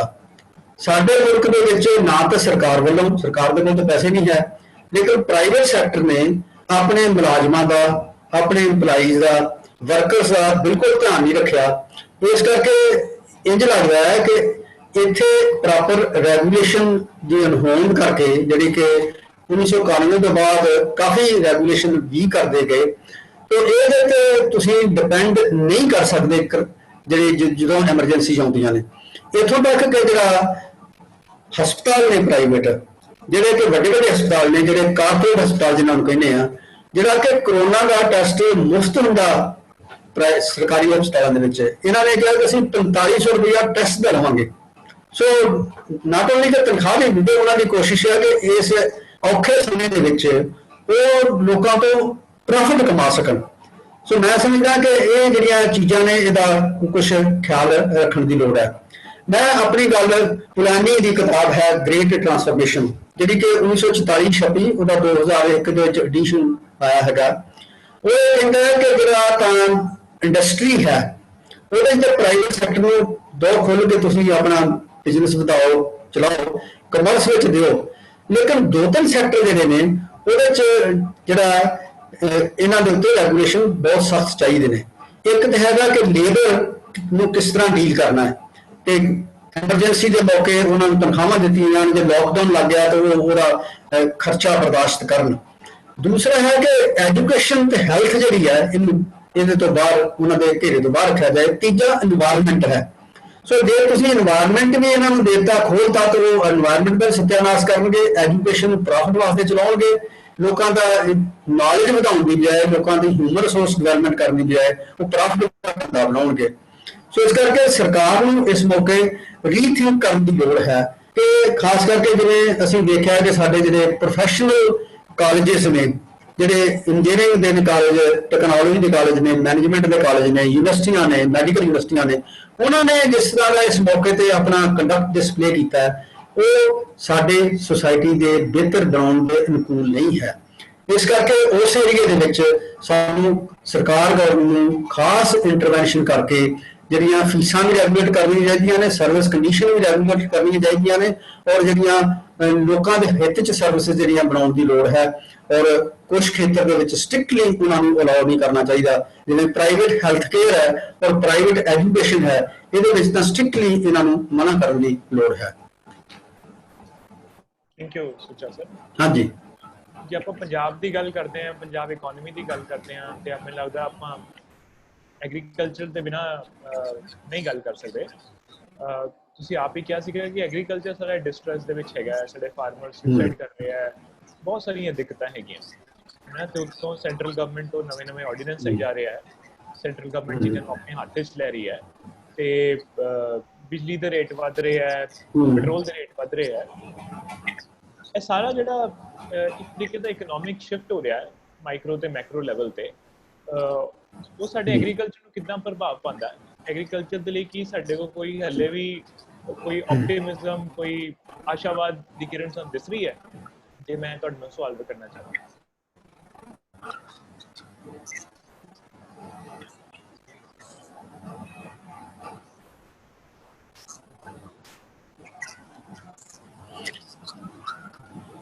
ਦੇਖੋ ਗੱਲ ਇਹ ਹੈ ਕਿ ਇਹ ਸਾਨੂੰ ਇਹਦੇ ਉੱਤੇ ਬੜਾ ਮੈਟੀਕੂਲਸਲੀ ਕੰਮ ਕਰਨਾ ਪੈਣਾ ਹੈ। ਐਗਰੀਕਲਚਰ ਡਿਸਟ੍ਰੈਸ ਹੈ ਇੱਕ, ਮੈਂ ਤੇ ਪੈਰੀਸ਼ੇਬਲ ਕਮੋਡਿਟੀ ਦਾ ਕਿਹਾ ਨਾ ਕਿ ਜਿਹੜੇ ਜਿਨ੍ਹਾਂ ਲੋਕਾਂ ਦੀਆਂ ਸਬਜ਼ੀਆਂ ਖਰਾਬ ਹੋ ਗਈਆਂ, ਦੁੱਧ ਖਰਾਬ ਹੋ ਗਿਆ, ਉਹ ਤਾਂ ਉਹ ਭਰਪਾਈ ਨਹੀਂ ਹੋ ਰਹੀ, ਕਿਸੇ ਤਰ੍ਹਾਂ ਦੀ ਨੁਕਸਾਨ ਹੋ ਗਿਆ। ਤੇ ਬਹੁਤ ਸਾਰੇ ਲੋਕ ਜਿਹੜੇ ਫਲ ਤੇ ਸਬਜ਼ੀਆਂ ਬੀਜਦੇ ਸਗਲੇ ਉਹ ਸਭ ਨਹੀਂ ਬੀਜਣਗੇ, ਉਹਨਾਂ ਨੂੰ ਲੱਗਦਾ ਕਿ ਇਹਦੇ ਪੈਸੇ ਨਹੀਂ ਮਿਲਦੇ, ਭਾਅ ਡਿੱਗ ਜਾਂਦਾ ਹੈਗਾ। ਲੇਕਿਨ ਵਿਚਾਰਨ ਦੀ ਲੋੜ ਇਹ ਹੈ ਕਿ ਸਾਨੂੰ ਜਿਹੜੀ ਖੇਤੀ ਹੈ ਉਹ ਕਿਸ ਤਰ੍ਹਾਂ ਚਲਾਉਣੀ ਹੈ। ਜਿਵੇਂ ਜ਼ਿਕਰ ਕੀਤਾ ਸੀਗਾ ਕਿ ਜਿਹੜੀ ਪ੍ਰੈਜ਼ੈਂਟ ਮਾਡਲ ਹੈ ਖੇਤੀ ਦਾ, ਇਹਦੇ 'ਚ ਬਹੁਤਾ ਫਿਊਚਰ ਨਹੀਂ ਹੈ। ਇਸ ਕਰਕੇ ਸਾਨੂੰ ਨਵੇਂ ਸਿਰਿਓਂ ਵਿਚਾਰਨ ਦੀ ਲੋੜ ਹੈ ਔਰ ਸਾਨੂੰ group cultivation, cooperative, farmers producer organisation, self help group, ਇਹੋ ਜਿਹੇ ਜਿਹੜੇ ਸਾਂਝੀ ਇਬਾਦਤਾਂ ਵਾਲੇ ਮਾਡਲ ਨੇ ਉੱਧਰ ਜਾਣ ਦੀ ਜ਼ਰੂਰਤ ਹੈ। ਦੂਸਰਾ, ਇਹਨਾਂ ਦੀ ਐਕਟੀਵਿਟੀ ਦੇ ਵਿੱਚ ਜੇ ਅਸੀਂ ਵੈਲਿਊ ਚੇਨ 'ਚ ਇਹਨਾਂ ਨੂੰ ਪਾ ਲਈਏ, ਜਿਵੇਂ ਇਹਨਾਂ ਆਰਡੀਨੈਂਸ ਵਿੱਚ ਵੀ ਕਿਹਾ ਗਿਆ ਕਿ ਜੇ ਤੁਸੀਂ ਕਣਕ ਖਰੀਦ ਕੇ ਜਾਂ ਝੋਨਾ ਖਰੀਦ ਕੇ ਰੱਖ ਲੈਂਦੇ ਜੇ ਤਾਂ ਉਸ ਤੋਂ ਬਾਅਦ 50% ਵੱਧ ਕੀਮਤ ਤੇ ਵੇਚ ਸਕਦੇ ਜੇ, ਫਲ ਤੇ ਸਬਜ਼ੀਆਂ 100% ਕੀਮਤ ਤੇ ਵੇਚ ਸਕਦੇ ਜੇ। ਇਹਦਾ ਮਤਲਬ ਹੈ ਕਿ ਟ੍ਰੇਡਿੰਗ ਦੇ ਵਿੱਚ ਕਾਫੀ ਮਾਰਜਨ ਹੈ। ਸੋ ਜੇ ਤੁਸੀਂ ਵੈਲਿਊ ਚੇਨ ਦੇ ਵਿੱਚ ਕਿਸਾਨੀ ਨੂੰ ਪਾ ਲੈਂਦੇ ਆ, ਔਰ ਜਿਵੇਂ ਜਾਪਾਨ ਦਾ ਐਕਸਪੀਰੀਅੰਸ ਹੈ ਔਰ ਤਾਇਵਾਨ ਦਾ ਐਕਸਪੀਰੀਅੰਸ ਹੈ, ਸਾਊਥ ਕੋਰੀਆ ਦਾ ਐਕਸਪੀਰੀਅੰਸ ਹੈ, ਇਹ ਕੋਆਪਰੇਟਿਵ ਜਿਹੜੇ ਨੇ ਇਹ ਕਾਫੀ ਮਜ਼ਬੂਤ ਕਰਨ ਦੀ ਲੋੜ ਹੈ ਤੇ ਇਹ ਸਾਨੂੰ ਆਸ਼ਾ ਦੀ ਕਿਰਨ ਦੇ ਸਕਦੇ ਨੇ। ਔਰ ਇੱਥੇ ਹੀ ਇੰਪਲਾਇਮੈਂਟ ਕਾਫੀ ਪੈਦਾ ਕੀਤੀ ਜਾ ਸਕਦੀ ਹੈ। ਇੱਥੇ ਹੀ ਐਗਰੋ ਪ੍ਰੋਸੈਸਿੰਗ ਦਾ ਕੰਮ ਕਿਸਾਨੀ ਨੂੰ ਇਨਵੋਲਵ ਕਰਾ ਕੇ ਕੀਤਾ ਜਾ ਸਕਦਾ। ਇੱਥੇ ਹੀ ਕ੍ਰਾਪ ਡਿਵਰਸੀਫਿਕੇਸ਼ਨ ਕੀਤੀ ਜਾ ਸਕਦੀ ਹੈ। ਇੱਥੇ ਹੀ ਪੰਜਾਬ ਦਾ ਪਾਣੀ ਬਚਾਇਆ ਜਾ ਸਕਦਾ ਹੈ। ਸੋ ਇਦਾਂ ਦੀਆਂ ਐਫਰਟ ਕਰਨ ਦੀ ਜ਼ਰੂਰਤ ਹੈ। ਕਿਤੇ ਕਿਤੇ ਆਈਸੋਲੇਟਿਡ ਕੋਸ਼ਿਸ਼ਾਂ ਕੁਝ ਲੋਕ ਕਰ ਰਹੇ ਨੇ, ਉਹ ਮਾਡਲ ਜਿਹੜੇ ਨੇ ਉਹਨਾਂ ਨੂੰ ਸਟੱਡੀ ਕਰਕੇ ਉਹਨਾਂ ਨੂੰ ਰੈਪਲੀਕੇਟ ਕਰਨ ਦੀ ਲੋੜ ਹੈ। ਪੰਜਾਬ ਦੇ ਵਿੱਚ ਪਿੱਛੇ ਮਸ਼ੀਨਰੀ ਬੈਂਕ ਕਾਫੀ ਜਗ੍ਹਾ ਇਹ ਸਕਸੈਸਫੁਲ ਮਸ਼ੀਨਰੀ ਬੈਂਕ ਨੇ। ਸੋ ਇਸ ਤਰ੍ਹਾਂ ਦੇ ਮਾਡਲ ਵਿਚਾਰ ਕੇ ਇੱਧਰ ਨੂੰ ਜੇ ਜਾਈਏ ਤੇ ਇਹਦੇ ਚੋਂ ਆਪਟੀਮਮ ਕੱਢਿਆ ਜਾ ਸਕਦਾ ਹੈ, ਕਿਉਂਕਿ ਪੰਜਾਬ ਇੱਕ ਐਸੀ ਸਟੇਟ ਹੈ ਜਿਹਦੇ ਵਿੱਚ ਲਗਭਗ ਟੋਟਲ ਏਰੀਆ ਸਿੰਚਾਈ ਹੇਠ ਹੈ। ਇੱਥੇ 2 ਦੀ ਬਜਾਏ 3 ਫਸਲਾਂ ਹੋ ਸਕਦੀਆਂ ਨੇ। ਔਰ ਜੇ ਅਸੀਂ ਉਹਨੂੰ ਇੱਕ ਕਮਰਸ਼ੀਅਲ ਤਰੀਕੇ ਦੇ ਨਾਲ, ਇੱਕ ਮਾਡਰਨ ਤਰੀਕੇ ਦੇ ਨਾਲ ਪ੍ਰੋਡਿਊਸ ਕਰਨਾ ਸ਼ੁਰੂ ਕਰੀਏ, ਉਹਦੀ ਮਾਰਕੀਟਿੰਗ ਦੇ ਵਿੱਚ ਇਨਵੋਲਵ ਹੋ ਕੇ ਕਰੀਏ, ਤਾਂ ਇਨਕਮ ਕਾਫੀ ਵਧਾਈ ਜਾ ਸਕਦੀ ਹੈ। ਔਰ ਜਿਹੜੇ ਪੜ੍ਹੇ ਲਿਖੇ ਕਿਸਾਨ ਨੇ, ਪੜ੍ਹੇ ਲਿਖੇ ਬੱਚੇ ਨੇ, ਉਹਨਾਂ ਨੂੰ ਇਹਦੇ ਵਿੱਚ ਇਨਵੋਲਵ ਕੀਤਾ ਜਾ ਸਕਦਾ, ਕਿਉਂਕਿ ਨਵੀਆਂ ਐਕਟੀਵਿਟੀ ਜਿਹੜੀਆਂ ਨੇ, ਜਿਵੇਂ ਮਾਰਕੀਟਿੰਗ ਹੈ, ਸਟੋਰੇਜ ਹੈ, ਪ੍ਰੋਸੈਸਿੰਗ ਹੈ, ਉਹ 'ਚ ਪੜ੍ਹੇ ਲਿਖੇ ਬੱਚੇ ਇਨਵੋਲਵ ਹੋਣਗੇ। ਸੋ ਇਹ ਕੰਮ ਕੀਤੇ ਜਾ ਸਕਦੇ ਆ ਤੇ ਇਦਾਂ ਦੀ ਆਪਟੀਮਿਜ਼ਮ ਸਾਨੂੰ ਪੰਜਾਬ ਵਿੱਚ ਜਨਰੇਟ ਕਰਨਾ ਪੈਣਾ।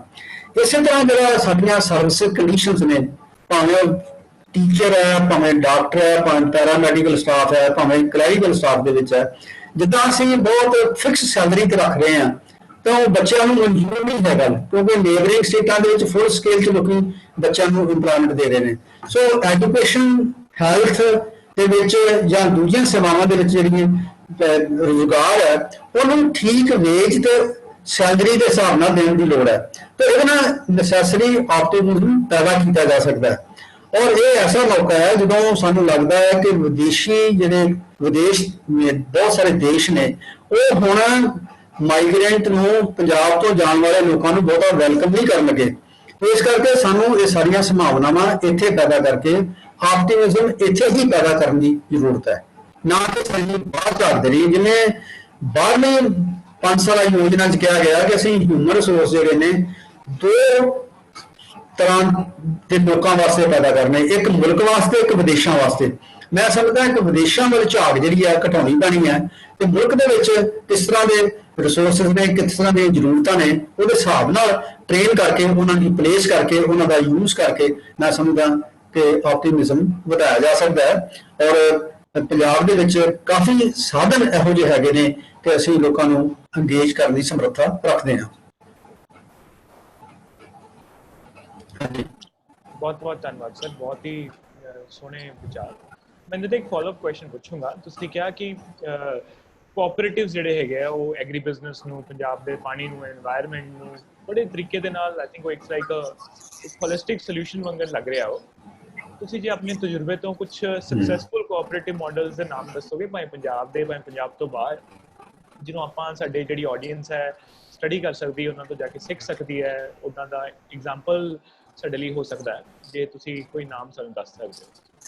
ਕਿ ਸਾਰੇ ਮੋਸਟਲੀ ਯੰਗ ਲੋਕੀ ਹੈਗੇ ਇੱਥੇ, ਤੇ ਸਾਨੂੰ ਸਭ ਨੂੰ ਕੁਝ ਨਾ ਕੁਝ ਇੰਸਪੀਰੇਸ਼ਨ ਵੀ ਮਿਲੇਗੀ ਕੁਝ ਸ਼ੁਰੂਆਤ ਕਰਨ ਦੀ।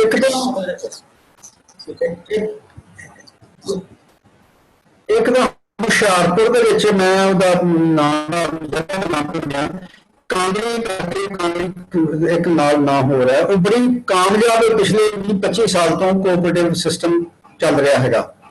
ਉਹਨਾਂ ਨੇ ਨਾ ਤਾਂ ਉਹਨੇ ਕੋਆਪਰੇਟਿਵ ਖੇਤੀ ਕਰ ਰਹੇ ਨੇ, ਉਹ ਬਹੁਤ ਸਾਰੀਆਂ ਚੀਜ਼ਾਂ ਨੇ, ਹਲਦੀ ਦੀ ਪ੍ਰੋਸੈਸਿੰਗ ਕਰਨੀ ਹੈ, ਬਹੁਤ ਸਾਰੇ ਪ੍ਰੋਡਕਟਸ ਜਿਹੜੇ ਨੇ ਉਹ ਪੈਦਾ ਕਰ ਰਹੇ ਨੇ। ਨਾਲ ਉਹਨਾਂ ਨੇ ਸਾਡੇ ਪਿੰਡ ਦੇ ਵਿੱਚ ਇੱਕ ਐਂਬੂਲੈਂਸ ਰੱਖੀ ਹੋਈ ਹੈ, ਮੈਡੀਕਲ ਫੈਸਿਲਿਟੀ ਦਾ ਇੰਤਜ਼ਾਮ ਕੀਤਾ ਹੋਇਆ, ਤੇ ਉਹ ਕਾਫੀ ਕਾਮਯਾਬ ਮਾਡਲ ਹੈ ਜਿਹੜਾ ਕਿ ਮੈਂ ਸਮਝਦਾ ਪੰਜਾਬ ਦੇ ਵਿੱਚ ਰੈਪਲੀਕੇਟ ਹੋਰਨਾਂ ਥਾਵਾਂ ਤੇ ਕੀਤਾ ਜਾ ਸਕਦਾ ਹੈਗਾ। ਹੁਸ਼ਿਆਰਪੁਰ ਦੇ ਏਰੀਏ ਦੇ ਵਿੱਚ ਹੈ, ਇਹ ਐਗਜ਼ਾਮਪਲ ਤੁਹਾਨੂੰ ਦੱਸ ਰਿਹਾ।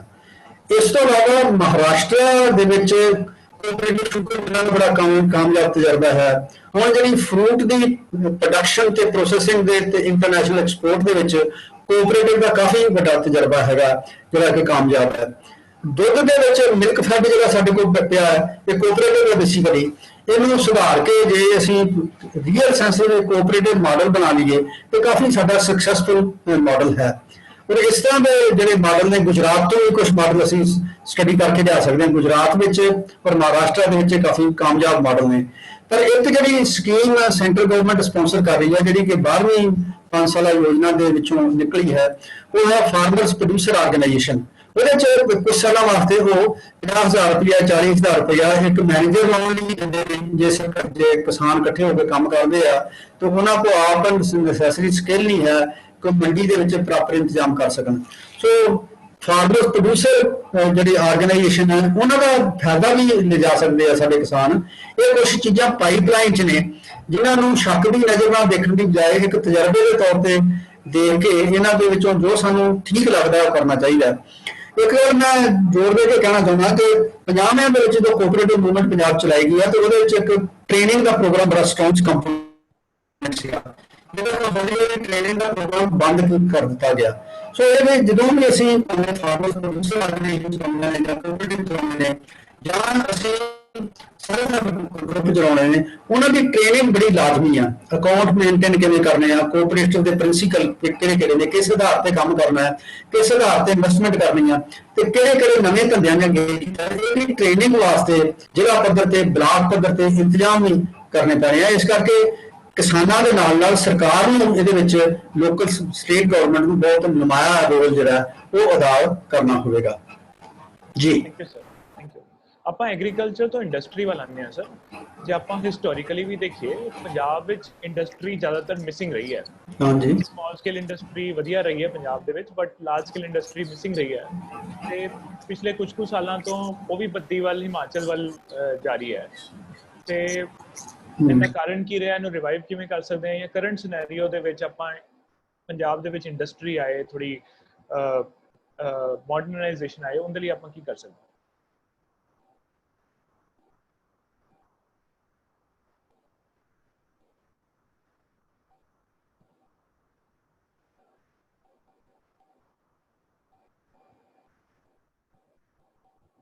Simran, can you hear me? Yeah. I think Sucha sir, we lost Sucha sir. Let's see, let's wait for a few minutes. ਤੇ I think ਉਨੀ ਦੇਰ ਤੱਕ ਮੈਂ ਆਪਣੀ ਆਡੀਅנס ਨੂੰ ਰਿਕੁਐਸਟ ਕਰੂੰਗਾ ਕਿ ਇੰਡਸਟਰੀ ਦੇ ਰਿਲੇਟਡ ਜੇ ਤੁਹਾਡੇ ਕੋਈ ਸਪੈਸੀਫਿਕ ਕੁਐਸਚਨਸ ਹੈਗੇ ਤਾਂ ਤੁਸੀਂ ਪਾ ਸਕਦੇ ਹੋ, ਤੇ ਫਿਰ ਮੈਂ ਜੁੜ ਕੇ ਉਹਨਾਂ ਨੂੰ ਪੁੱਛ ਸਕਦਾ। ਤੇ ਆਈ ਹੋਪ ਬੜੀ ਛੇਤੀ ਸਰ ਨਾਲ ਜੁੜ ਜਾਣਗੇ ਸੁੱਚਾ ਸਰ।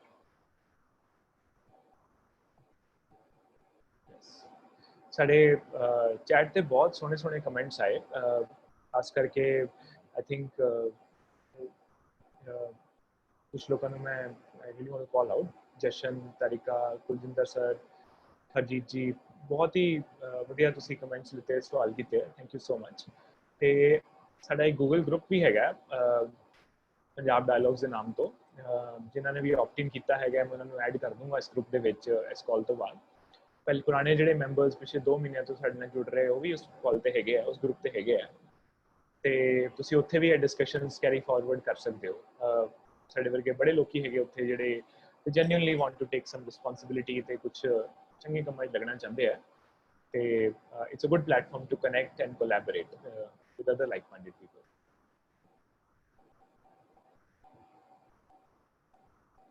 ਸੁਚਾ ਸਰ, ਮੇਰੀ ਆਵਾਜ਼ ਆ ਰਹੀ ਹੈ ਤੁਹਾਨੂੰ? Simran, can you try calling him?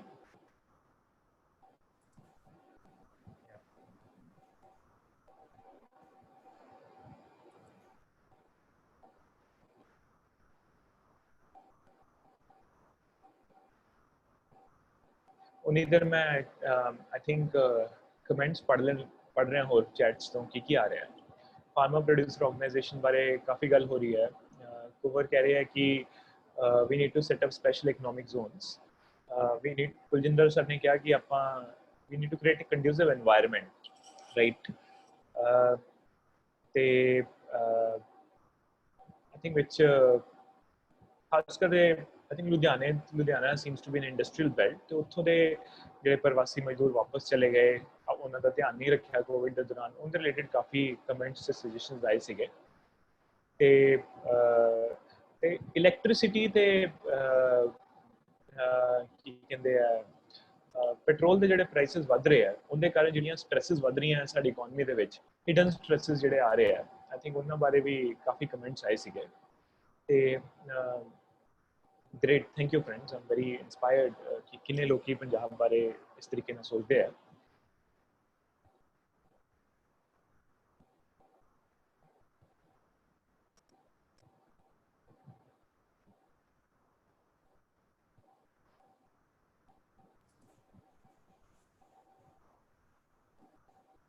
Simran any updates ਹਾਂਜੀ ਹਾਂਜੀ ਸੋ ਸੁੱਚਾ ਸਰ ਨਾ ਉਹਨਾਂ ਨੂੰ ਆਵਾਜ਼ ਨਹੀਂ ਆ ਰਹੀ ਹੈ ਸੋ ਲੌਗ ਆਊਟ ਕਰਕੇ ਦੁਬਾਰਾ ਲੌਗ ਇਨ ਕਰਨਗੇ ठीक है ਹਾਂਜੀ ओनिदर सिमरन आज दे टॉक तो यू हैव एनी कमेंट्स कुछ ऐड करना चाहते हो ਤੁਹਾਡੇ ਲਈ ਕੀ ਸਟੈਂਡ ਆਊਟ ਕੀਤਾ ਹਾਂਜੀ ਆਈ ਥਿੰਕ ਕਾਫੀ ਸਾਰੇ ਜਿਹੜੇ ਮਤਲਬ ਆਡੀਅנס ਸਾਡੀ ਕਾਫੀ engage ਹੈਗੀ ਹੈ which is great ਤੇ ਕਾਫੀ ਵਧੀਆ ਕਮੈਂਟਸ ਵੀ ਕੀਤੇ ਨੇ ਆਈ ਥਿੰਕ ਜਿਹੜਾ ਪੂਰਾ ਪੁਆਇੰਟ ਆਇਆ ਹੈ ਕਲੈਕਟਿਵਾਈਜੇਸ਼ਨ ਦਾ ਕਿ ਸਾਰੇ ਤਰੀਕੇ ਨਾਲ ਕੰਮ ਕਰਨਾ ਪਏਗਾ ਆਈ ਥਿੰਕ ਸੁੱਚਾ ਸਰ ਨੇ ਵੀ ਉਹਦੇ ਬਾਰੇ ਪੁਆਇੰਟ ਆਊਟ ਕੀਤਾ ਹੈ ਸੋ ਮੈਂ ਬਸ ਇਹੀ ਸੋਚ ਰਿਹਾ ਕਿ ਆਪਾਂ ਇਨ ਅ ਵੈਰੀ ਇਕਨੋਮਿਕ ਇੰਡਸਟਰੀਜ਼ ਦਾ ਜਿਹੜਾ ਤੁਸੀਂ ਸਵਾਲ ਪੁੱਛ ਰਹੇ ਸੀ ਉੱਥੇ ਕਿੱਦਾਂ ਦਿਖਦੀ ਹੈ ਸਾਂਝ ਆਈ ਥਿੰਕ ਪਿੰਡਾਂ 'ਚ ਲੋਕਾਂ ਨੂੰ ਫਿਰ ਵੀ ਫਾਰਮਰਸ ਨਾਲ ਆ ਕੇ ਕਿੱਦਾਂ ਕੰਮ ਕਰਨ ਮੈਂ ਵੀ ਸੋਚ ਰਿਹਾ ਕਿ ਇੰਡਸਟਰੀ ਲੈਵਲ ਤੇ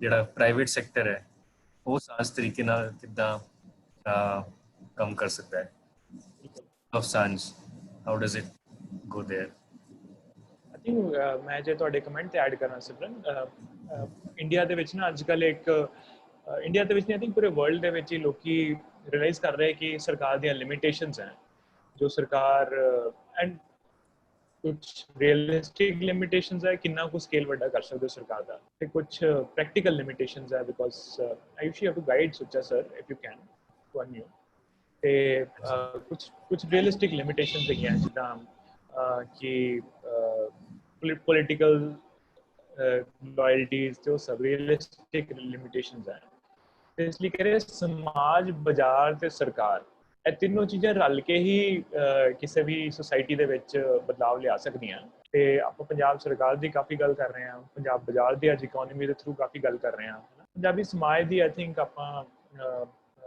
ਇੱਥੇ ਜਿੰਨੇ ਵੀ ਲੱਗਦਾ ਮੇਰੇ ਭੈਣ ਭਰਾ ਇੱਥੇ ਜੁੜੇ ਆ ਸਾਰੇ ਸਮਾਜ ਨੂੰ ਰਿਪਰੈਜ਼ੈਂਟ ਕਰਦੇ ਆ ਤੇ ਆਪਾਂ ਸਿੱਖ ਕੇ ਕਿਸ ਤਰ੍ਹਾਂ ਆਪਾਂ ਪਾਰਟਨਰਸ਼ਿਪ ਸਟਰੋਂਗ ਕਰੀਏ ਆਪਣੀ ਆਪਸੀ ਤੇ ਆਪਣੇ ਬਾਜ਼ਾਰ ਤੇ ਸਰਕਾਰ ਦੇ ਨਾਲ ਆਈ ਥਿੰਕ ਦੈਟਸ ਵਾਟ ਜੋ ਪੰਜਾਬ ਦੇ ਵਿੱਚ ਲੌਂਗ ਟਰਮ ਦੇ ਲਈ ਚੇਂਜ ਲਿਆਏਗਾ ਮੈਨੂੰ ਇਦਾਂ ਲੱਗਦਾ ਹੈਗਾ ਬਿਲਕੁਲ ਸੁੱਚਾ ਸਰ ਤੁਸੀਂ ਜੇ ਆ ਗਏ ਹੋ ਤਾਂ ਅਨਮਿਊਟ ਕਰ ਸਕਦੇ ਹੋ ਕਿਉਂਕਿ ਆਪਾਂ ਤਾਂ ਦੇਖ ਨਹੀਂ ਪਾ ਰਹੇ सर अगर आप अपना वीडियो भी ऑन कर सकते हो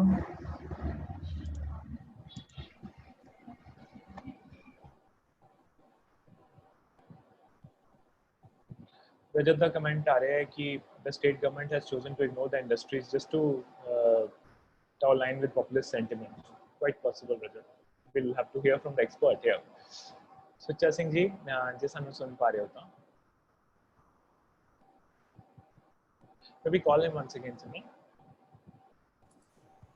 yeah busy ਆ ਰਿਹਾ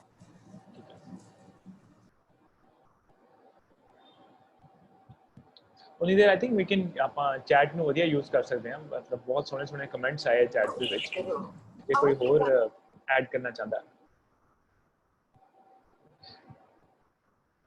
I think ਜਿਹੜੇ ਵੀ ਆਪਣੇ ਕਮੈਂਟਸ ਪਾ ਰਹੇ ਆ in fact some people have been very active ਜੇ ਤੁਸੀਂ ਆਪਣੇ ਕ੍ਰੈਡੈਂਸ਼ੀਅਲਸ ਵੀ ਪਾ ਸਕਦੇ ਹੋ ਰਾਈਟ ਕਿ ਤੁਸੀਂ ਕਿੱਥੋਂ ਜੁੜੇ ਹੋ ਕੀ ਕਰਦੇ ਹੋ ਆਈ ਥਿੰਕ ਉਹ ਸਾਡੇ ਸਭ ਦੇ ਲਈ ਚੰਗਾ ਹੋਏਗਾ ਆਪਾਂ ਇੱਕ ਦੂਜੇ ਨੂੰ ਬਹੁਤ ਚੰਗੀ ਤਰੀਕੇ ਨਾਲ ਜਾਣ ਪਾਵਾਂਗੇ ਕਿ ਤੁਹਾਡਾ ਕਿਹੜੇ ਸੰਦਰਭ ਤੋਂ ਤੁਸੀਂ ਆ ਰਹੇ ਹੋ ਜਦੋਂ ਤੁਸੀਂ ਇਹ ਸ਼ੇਅਰ ਕਰ ਰਹੇ ਹੋ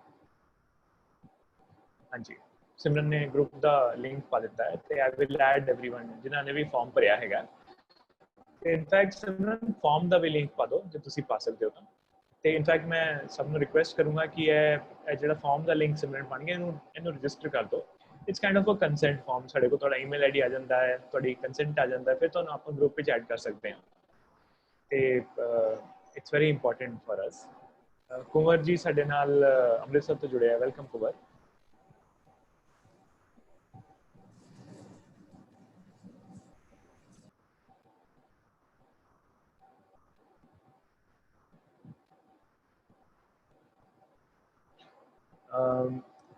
रजत रुपिंदर तारिका ਜਸ, ਕੁਲਜਿੰਦਰ ਜੀ, ਹਰਜੀਤ ਜੀ, ਤੁਸੀਂ ਕਿੱਥੋਂ ਜੁੜੇ ਹੋ ਜੀ? ਸ਼ੇਅਰ ਕਰ ਸਕਦੇ ਹੋ। ਰਜਤ ਸਟੂਡੈਂਟ ਹੈਗਾ ਡਿਵੈਲਪਮੈਂਟ ਸਟੱਡੀਜ਼ ਦੇ ਪੰਜਾਬ ਤੋਂ। ਵੈਲਕਮ ਰਜਤ। ਕੋਈ ਕਹਿ ਰਿਹਾ ਕਿ ਸਾਨੂੰ ਕ੍ਰੌਪਸ ਨੂੰ ਡਾਈਵਰਸਿਫਾਈ ਕਰਨ ਦੀ ਲੋੜ ਹੈ। This will rejuvenate the economy. Gagan ਤੇ ਜਸ਼ਨ, ਯੈਸ ਵੈਲਕਮ ਗਾਈਜ਼। ਕਿੱਥੋਂ ਜੁੜੇ ਹੋ?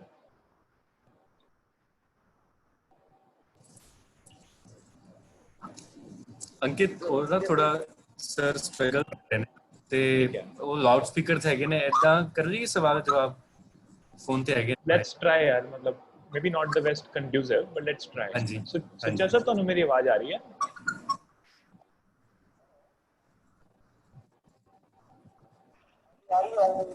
ਹਾਂਜੀ, ਹੀ ਕੈਨ ਹੀਅਰ ਯੂ।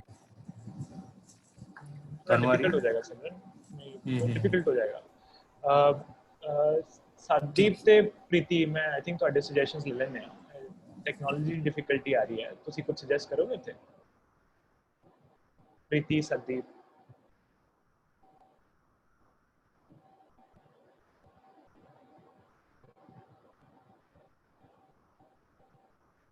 ਠੀਕ ਹੈ, ਆਈ ਥਿੰਕ ਇੱਕ ਕੰਮ ਕਰ ਸਕਦੇ ਹਾਂ ਆਪਾਂ, ਸੁੱਚਾ ਸਰ ਦੇ ਨਾਲ ਫੋਲੋਅਪ ਸੈਸ਼ਨ ਰੱਖ ਸਕਦੇ ਹਾਂ ਅਗਲੇ ਸ਼ਨੀਵਾਰ, ਜੇ ਇਟ ਵਰਕਸ। ਤੇ ਆਪਾਂ ਉਨੀ ਦੇਰ ਤੱਕ ਇਹ ਡਿਸਕਸ਼ਨ ਆਪਾਂ ਆਪਣੇ ਗੂਗਲ ਗਰੁੱਪਸ ਤੇ ਕਰ ਸਕਦੇ ਹਾਂ। Maybe ask Sucha sir if he is available. With you also suggestions that you can tell us. Maybe you can get them to come and ask Kuljinder and Chandrahans Singh. They have raised their hands. Do you want them to ask Abhi idhar? Okay. हाँ ਆਪਾਂ ਇੱਥੇ discussion ਕਰ ਸਕਦੇ ਹਾਂ, but large group ਹੈਗਾ, breakout room ਸਾਡੇ ਕੋਲ ਹੈਗੇ ਨਹੀਂ ਹੈ ਤੇ I don't know what to do here. Sorry friends, technology has its way of being very unpredictable, just like the economy ajkal.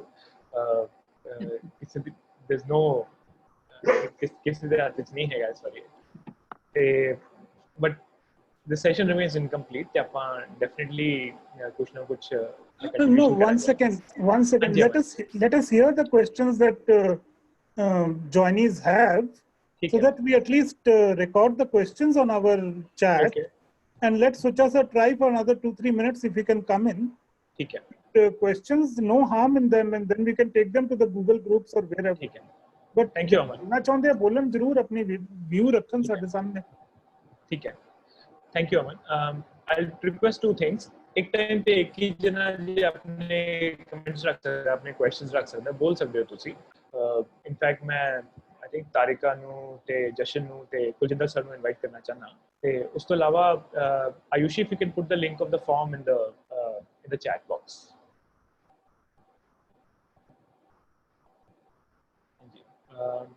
ਜੇ ਜਸ਼ਨ ਤੁਸੀਂ ਕੁਝ ਸ਼ੇਅਰ ਕਰਨਾ ਚਾਹੋਗੇ?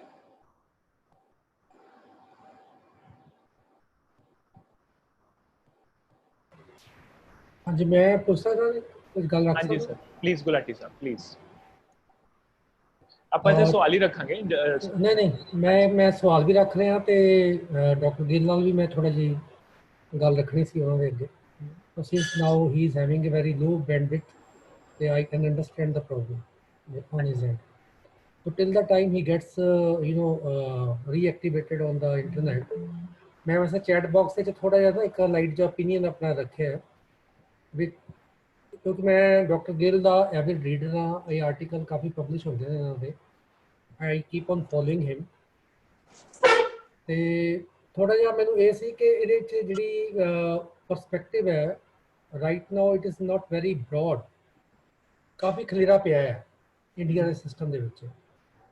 ਦੇਖੋ ਇੱਕ ਦੋ ਅਪਰੋਚਿਸ ਨੇ, ਅਗਰ ਅਸੀਂ ਉਹਨੂੰ ਹਿਸਟੋਰੀਕਲ ਦੇ ਵਿੱਚ ਜਾਈਏ ਬਰੀਫਲੀ ਤੇ ਇੰਡੀਆ ਦੀ ਜਿਹੜੀ ਹਿਸਟਰੀ ਹੈ ਇੰਡੀਪੈਂਡੈਂਸ ਤੋਂ ਬਾਅਦ ਜਿਹੜਾ ਫੈਡਰਲ ਸਟਰਕਚਰ ਡਰੋਪ ਕੀਤਾ, ਕੌਨਸਟੀਟਿਊਸ਼ਨਲ ਸਿਸਟਮ ਅਡੋਪਟ ਕਰਨ ਤੋਂ ਬਾਅਦ ਉਹ ਰਿਵਿਊ ਹੀ ਨਹੀਂ ਹੋਇਆ ਕਿਉਂਕਿ 1978 ਵਿੱਚ ਸਰਕਾਰੀਆ ਕਮਿਸ਼ਨ ਇੱਕ ਬੈਠਿਆ ਸੀ ਜਿਹਨੇ ਸੈਂਟਰ ਸਟੇਟ ਦੇ ਫਾਈਨੈਂਸ਼ੀਅਲ ਰਿਲੇਸ਼ਨਸ ਦੇ ਉੱਪਰ ਬੜੀ ਡੀਪ ਸੀਟਡ ਰਿਕਮੈਂਡੇਸ਼ਨਸ ਦਿੱਤੀਆਂ ਸੀ।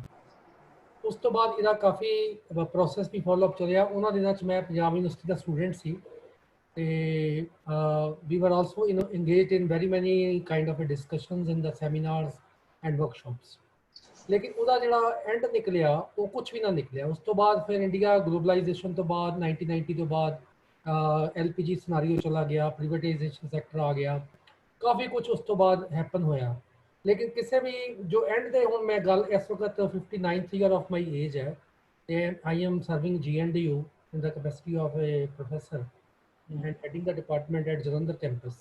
तो मेरा एक पर्सनल ओपीनियन है कि ਇਹਦੇ ਵਿੱਚ ਅੱਜ ਦੀ ਡੇਟ ਜਿਹੜੀ ਲੀਡਰਸ਼ਿਪ ਹੈ ਉਹ ਇੰਨੀ ਕਰਪਟ ਹੋ ਚੁੱਕੀ ਹੈ ਕਿ ਜਿਹੜਾ ਸੈਂਟੀਮੈਂਟ ਹੈ ਟਰੈਵਲਿੰਗ ਫਰਮ ਸੈਂਟਰ ਯਾਨੀ ਕਿ top and coming down to the entire India, this is already going so much low in character and sincerity ਕਿ ਇਹਨਾਂ ਦਾ ਜਿਸ ਤਰ੍ਹਾਂ ਗਿੱਲ ਸਾਹਿਬ ਨੇ ਬਹੁਤ ਸਹੀ ਕਿਹਾ, ਕਿਉਂਕਿ ਪੰਜਾਬ ਦੇ ਵਿੱਚ ਮੌਜੂਦਾ ਸਰਕਾਰ ਜਿਹੜੀ ਹੈ ਉਹ ਇੱਕ ਆਪੋਜੀਸ਼ਨ ਪੋਲੀਟੀਕਲ ਪਾਰਟੀ ਨੂੰ ਬਿਲੋਂਗ ਕਰਦੀ ਹੈ ਤੇ ਸੈਂਟਰ ਦੇ ਵਿੱਚ ਜਿਹੜੀ ਪਾਰਟੀ ਹੈ ਉਹ ਇਨ ਪਾਵਰ ਉਹ ਡਿਫਰੈਂਟ ਪੋਲੀਟੀਕਲ ਪਾਰਟੀ ਜਿਹੜੀ ਪਿਛਲੇ ਕੁਝ ਤਕਰੀਬਨ 6 ਸਾਲਾਂ ਤੋਂ ਰਾਜ ਕਰ ਰਹੀ ਹੈ।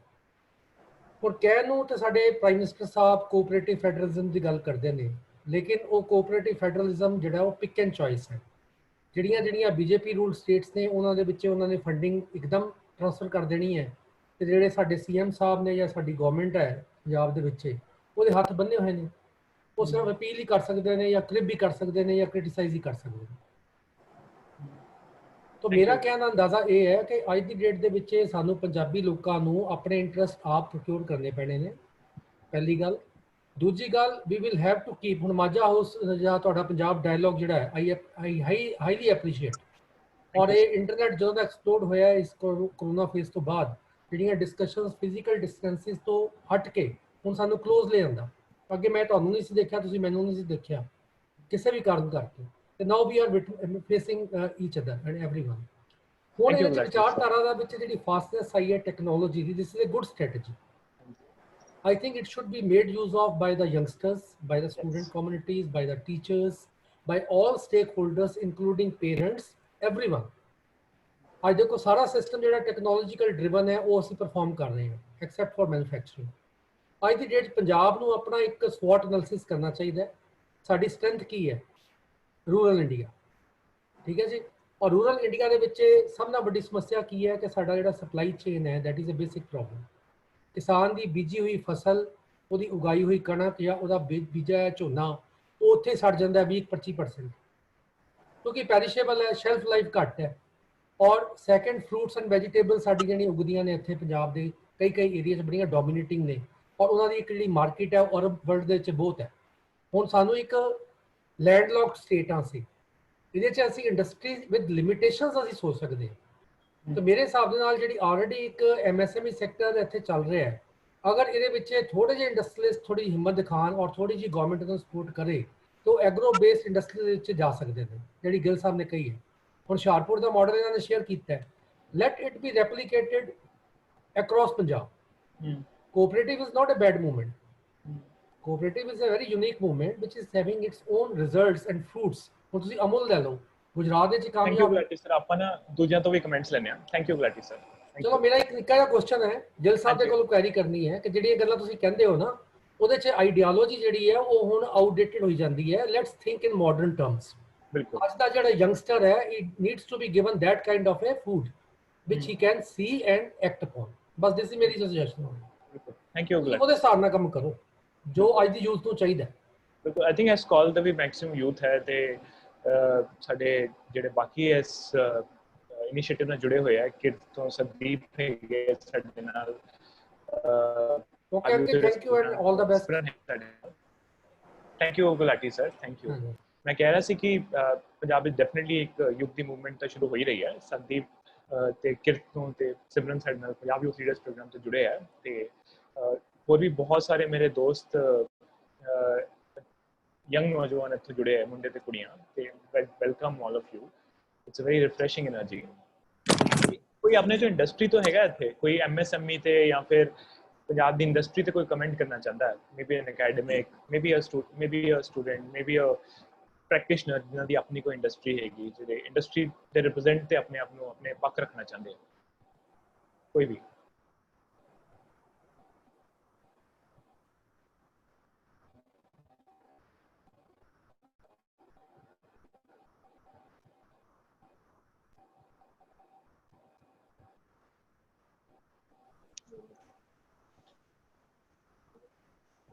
Yes, Kumar, you are a chartered accountant, Kumar Yuvraj। ਤੁਹਾਡਾ ਬਹੁਤ ਚੰਗਾ ਲੱਗੇਗਾ ਤੁਹਾਡੀ ਗੱਲ ਸੁਣ ਕੇ। I think Punjab the industry ਤੇ ਤੁਹਾਡੇ ਕੀ ਆਬਜ਼ਰਵੇਸ਼ਨਸ ਹੈ, ਕੀ ਇਨਸਾਈਟਸ ਹੈ ਨਾ? ਆਪਾਂ ਇੱਕ ਸਵਾਲ ਰੱਖਿਆ ਸੀ ਕਿ ਪੰਜਾਬ ਦੀ ਇੰਡਸਟਰੀ ਕਿਉਂ ਨਹੀਂ ਫਲਰਿਸ਼ ਕਰ ਰਹੀ, ਜਾਂ ਫਿਰ ਕੋਵਿਡ ਦੇ ਵਿੱਚ ਤੁਸੀਂ ਕੀ ਟ੍ਰੈਂਡਸ ਦੇਖੇ ਹੈ? Maybe if you want to just share your experiences. ਤੁਸੀਂ ਅਨਮਿਊਟ ਕਰਕੇ ਸ਼ੇਅਰ ਕਰ ਸਕਦੇ ਹੋ Kumar. Hello, can you hear me? ਹਾਂਜੀ ਪਲੀਜ਼। ਗੁੱਡ ਆਫਟਰਨੂਨ ਸਾਰਿਆਂ ਨੂੰ।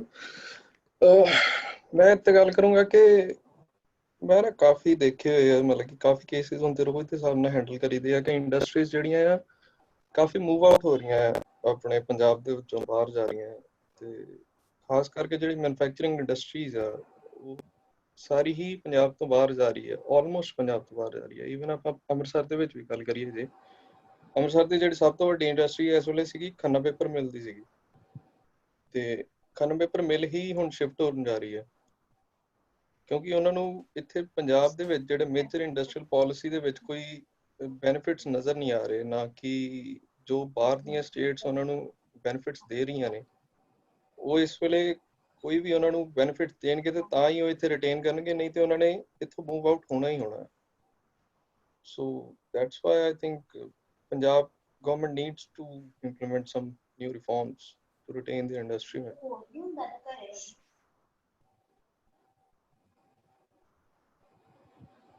Thank you Kamal. ਮੈਨੂੰ ਕਮੈਂਟ ਆਇਆ ਕਿ ਸੁੱਚਾ ਸਰ ਹਲੇ ਤੱਕ ਟਰਾਈ ਕਰ ਰਹੇ ਸਾਡੇ ਲਈ, ਬਟ ਨਹੀਂ ਹੋ ਪਾ ਰਿਹਾ ਉਹਨਾਂ ਦਾ। Just wanted to update everyone. Hello. ਹਾਂਜੀ ਪਲੀਜ਼। ਹਾਂਜੀ, can I have a minute? ਹਾਂਜੀ ਸਤਵਿੰਦਰ ਐਂਡ ਦੈਨ ਪ੍ਰੀਤੀ ਜੀ। ਹਾਂਜੀ ਜੀ ਜੀ, ਜਿਸ ਤਰ੍ਹਾਂ ਹੁਣੇ ਗੱਲ ਹੋ ਰਹੀ ਸੀ ਕਿ ਪੰਜਾਬ ਦੇ ਵਿੱਚ ਇੰਡਸਟਰੀਅਲ ਸੈਕਟਰ ਲਈ ਕੀ ਕੀਤਾ ਜਾ ਸਕਦਾ। ਐਜ਼ ਵੀ ਆਲ ਨੋ ਕਿ ਸੈਂਟਰ ਗਵਰਨਮੈਂਟ ਨੇ ਜਿਹੜਾ ਪੈਕੇਜ ਅਨਾਉਂਸ ਕੀਤਾ, ਲੇਕਿਨ ਉਹ ਜਿਹੜਾ ਪੈਕੇਜ ਹੈ I think simply providing loan ਔਰ ਦਿਸ credit to this sector, this won't help the industrial sector in Punjab. We need a conducive environment for industry to grow, right? And we lack the ease of doing business, and we are lacking as compared to so many other states. So I think we require a holistic approach if we want that industrial sector should revive in our state. So I mean, simply providing credit to micro units or small scale units, that won't help the state. Thank you Satvinder ma'am, thank you। Preeti ji ਤੁਸੀਂ ਕੁਝ ਕਹਿ ਰਹੇ ਸੀ, ਆਪ ਕੁਝ ਕਹਿ ਰਹੇ ਥੇ Preeti? Preeti is the founder of Maja House. I just want to take this opportunity to introduce her as well.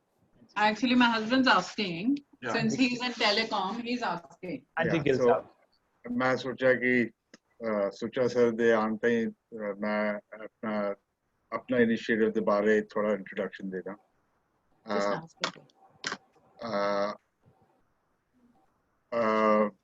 Common service centre VLE village level entrepreneur की काफ़ी गलबात पिछले कई सालों तो चल रही है, ते ये इनिशिएटिव गवर्नमेंट ड्रिवन है कि नहीं।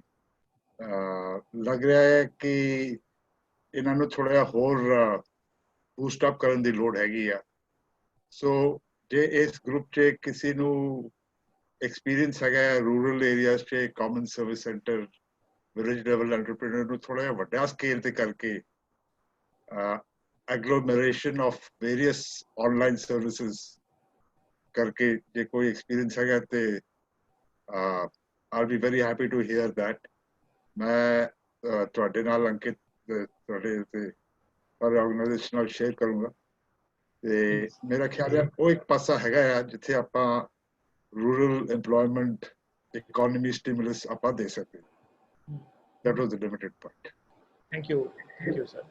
ਤਾਰਿਕਾ ਤੁਸੀਂ ਕੁਝ ਕਮੈਂਟ ਕਰਨਾ ਚਾਹੁੰਦੇ ਹੋ? Do you want to come in and share something, some of your thoughts? Thank you Ankit. ਸੋ ਮੈਂ ਉੱਤੇ ਵੀ ਆਪਣਾ ਜਿਹੜਾ ਕੁਐਸਚਨ ਇਹੀ ਪਾਇਆ ਸੀਗਾ ਕਿ ਪਿੱਛੇ ਜਿਵੇਂ ਕਾਫੀ ਮੇਨਸਟ੍ਰੀਮ ਨਿਊਜ਼ਪੇਪਰਸ ਵਿੱਚ ਵੀ ਅਸੀਂ ਆਰਟੀਕਲ ਦੇਖੇ ਹੈ ਕਿ ਹਾਓ ਜਿਵੇਂ ਦੂਜੇ ਫਾਰਮਰ ਥੋੜਾ ਸਫਰ ਕਰ ਰਹੇ ਹੈ, ਥੋੜਾ ਕਿ ਬਹੁਤਾ ਸਫਰ ਕਰ ਰਹੇ ਹੈਗੇ ਆ ਕਿ ਇਹਨਾਂ ਦਿਨਾਂ ਵਿੱਚ ਡਿਊ ਟੂ ਪੈਂਡੇਮਿਕ ਆਲਸੋ, ਤੇ ਅਦਰਵਾਈਜ਼ ਆਲਸੋ ਅਸੀਂ ਹਰ ਵਾਰ ਇਹ ਦੇਖਦੇ ਹੈਗੇ ਆ ਕਿ ਕਿਵੇਂ ਫਸਲਾਂ ਖਰਾਬ ਹੁੰਦੀਆਂ ਹੈ ਕਿਉਂਕਿ ਵੈਦਰ ਦਾ ਕੁਝ ਪਤਾ ਨਹੀਂ ਲੱਗਦਾ।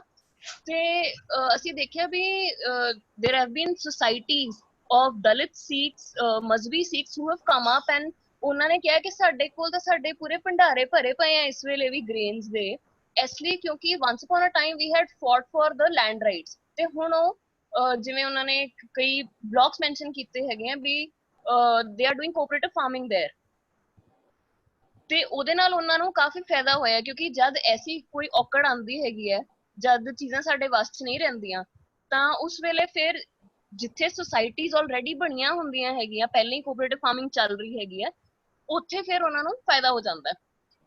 ਆਲਸੋ ਸਿਮਿਲਰਲੀ ਕਿਉਂਕਿ ਸੁੱਚਾ ਸਿੰਘ ਸਰ ਪਹਿਲਾਂ ਸੀਗੇ, ਤਾਂ ਮੈਂ ਇਹ ਕੁਐਸਚਨ ਪੁੱਛ ਰਹੀ ਸੀਗੀ ਕਿ ਅਸੀਂ ਸਾਲ ਦਰ ਸਾਲ ਇਹ ਚੀਜ਼ਾਂ ਦੇਖਦੇ ਹੈਗੇ ਆ, ਸੇਮ ਰਿਪੋਰਟਸ ਆਉਂਦੀਆਂ ਉਹੀ ਵੀ ਸਾਡਾ ਵਾਟਰ ਟੇਬਲ ਥੱਲੇ ਜਾ ਰਿਹਾ ਹੈਗਾ, but we are not moving away from rice cultivation. ਜੇ ਅਸੀਂ ਕਹੀਏ ਵੀ ਕਿ ਹਾਂਜੀ ਟੀਵੀ ਤੇ ਦਿਖਾਇਆ ਜਾਂਦਾ ਹੈ ਕਿ ਤੁਸੀਂ ਮੂਵ ਆਊਟ ਕਰੋ, ਕੋਈ ਇੱਕ ਅੱਧ ਸਾਨੂੰ ਸਟੋਰੀ ਦੇਖਣ ਨੂੰ ਮਿਲਦੀ ਹੈਗੀ ਹੈ, ਕੋਈ ਬੜੇ ਪੜ੍ਹੇ ਲਿਖੇ ਜਿਹੜੇ ਫਾਰਮਰਸ ਹੁੰਦੇ ਹੈ, ਕੋਈ ਯੰਗ ਫਾਰਮਰਸ ਹੈਗੇ ਆ, ਬਾਹਰੋਂ ਟ੍ਰੇਨਿੰਗ ਲੈ ਕੇ ਆਏ ਆ, ਉਹ ਥੋੜੀ ਡਿਫਰੈਂਟ ਕ੍ਰੌਪ ਉਗਾਉਣ ਦੀ ਇੱਥੇ ਕੋਸ਼ਿਸ਼ ਕਰਦੇ ਆ, ਬਟ ਅਦਰਵਾਈਜ਼ ਉਹੀ ਰਾਈਸ ਕਲਟੀਵੇਸ਼ਨ ਹੈ ਜਿਸ 'ਚ ਬਹੁਤ ਜ਼ਿਆਦਾ ਪਾਣੀ ਵੀ ਯੂਜ਼ ਹੁੰਦਾ ਹੈਗਾ, ਤੇ ਅੱਗੋਂ ਨੁਕਸਾਨ ਫਿਰ ਬਹੁਤਾ ਹੁੰਦਾ ਹੈ, ਬਿਕੋਜ਼ ਡਾਇਵਰਸਿਫਿਕੇਸ਼ਨ ਹੈ ਨਹੀਂ ਤਾਂ ਨੁਕਸਾਨ ਜ਼ਿਆਦਾ ਹੁੰਦਾ। ਤਾਂ ਇਹ ਗੱਲ ਹੈ ਕਿ ਜਿਹੜੇ ਵੀ ਇੱਥੇ ਕਮੈਂਟਸ ਆ ਰਹੇ ਹੈਗੇ ਆ, whether it's about industry, whether it's about agriculture or private sector, whatever it be, ਉੱਥੇ ਗੱਲ ਇਹੀ ਦੇਖਣ ਨੂੰ ਮਿਲ ਰਹੀ ਹੈ ਕਿ ਆਈਡੀਆਜ਼ ਬਹੁਤੇ ਹੈਗੇ ਆ, ਜੇ ਸਾਡੇ ਕੋਲ ਹੈ ਤਾਂ we can very well imagine ਜਿਹੜੇ ਉੱਤੇ ਬਿਊਰੋਕਰੈਟਸ ਹੈਗੇ ਉਹਨਾਂ ਕੋਲ ਵੀ ਹੈ, right? But there is lack of political will.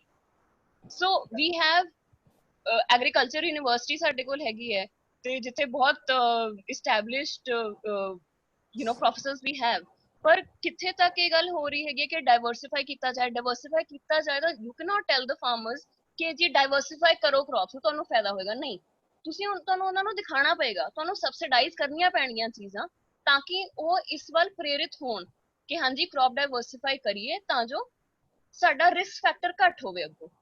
Thank you Tarika, very beautiful, thank you.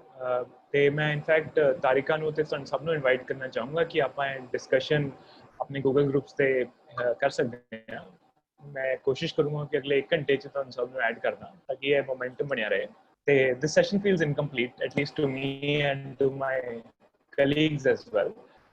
We have a WhatsApp ਜਿਹਦੇ ਤੇ ਮੈਂ ਪ੍ਰੀਤੀ, ਅਮਨ, ਸਿਮਰਨ ਸਾਰੇ ਗੱਲ ਕਰ ਰਹੇ ਸੀ। This definitely feels incomplete. I just have a thought, maybe we'll have a next session which we will call Sucha Sir Returns, right? And we'll have it very soon. We'll not wait for the next month to have it. ਤੇ ਮੈਂ ਸਭ ਦਾ ਬਹੁਤ ਧੰਨਵਾਦ ਕਰਨਾ ਚਾਹੁੰਦਾ ਸਾਡੇ ਨਾਲ ਜੁੜਨ ਦੇ ਲਈ। ਤੁਸੀਂ ਇੰਨੇ ਸੋਹਣੇ ਵਿਚਾਰ ਰੱਖੇ, ਇੰਨੇ ਇਸ એનર્ਜੀ ਦੇ ਨਾਲ ਆਈ ਥਿੰਕ ਆਪਾਂ ਇੰਗੇਜ ਕਰ ਰਹੇ ਹਾਂ। ਤੇ ਇਸ ਸਮੇਂ ਇਸ ਕਾਲ ਤੇ ਤਕਰੀਬਨ 40 ਲੋਕੀ ਹੈਗੇ ਆ। ਆਈ ਥਿੰਕ ਜੇ ਆਪਾਂ 40 ਹੀ ਕੁਛ ਨਾ ਕੁਛ ਇਨੀਸ਼ੀਏਟਿਵ ਲਈਏ ਆਪਣੇ ਲੈਵਲ ਤੇ, ਕੁਛ ਨਾ ਕੁਛ ਜ਼ਿੰਮੇਵਾਰੀ ਵਾਲਾ ਕੰਮ ਕਰੀਏ। ਸਵਾਲ ਰੱਖਣਾ ਵੀ ਇੱਕ ਜ਼ਿੰਮੇਵਾਰੀ ਵਾਲਾ ਕੰਮ ਹੈ, ਤੇ ਕੁਛ ਨਾ ਕੁਛ ਨਿੱਕੇ ਤੋਂ ਨਿੱਕਾ ਜ਼ਿੰਮੇਵਾਰੀ ਵਾਲਾ ਕੰਮ ਕਰੀਏ ਤਾਂ ਆਈ ਥਿੰਕ ਆਪਾਂ ਇੱਕ ਬਦਲਾਵ ਦੇ ਰਸਤੇ ਤੇ ਤੁਰ ਪਾਵਾਂਗੇ। ਤੇ ਮੈਂ ਇੱਥੇ ਹੀ ਤੁਹਾਡੀ ਇਜਾਜ਼ਤ ਲੈਣਾ ਚਾਹੁੰਦਾ ਤੇ ਮੈਂ ਪ੍ਰੀਤੀ ਜੀ ਨੂੰ ਇਨਵਾਈਟ ਕਰਨਾ ਚਾਹੁੰਦਾ for closing. Thank you, Ankit.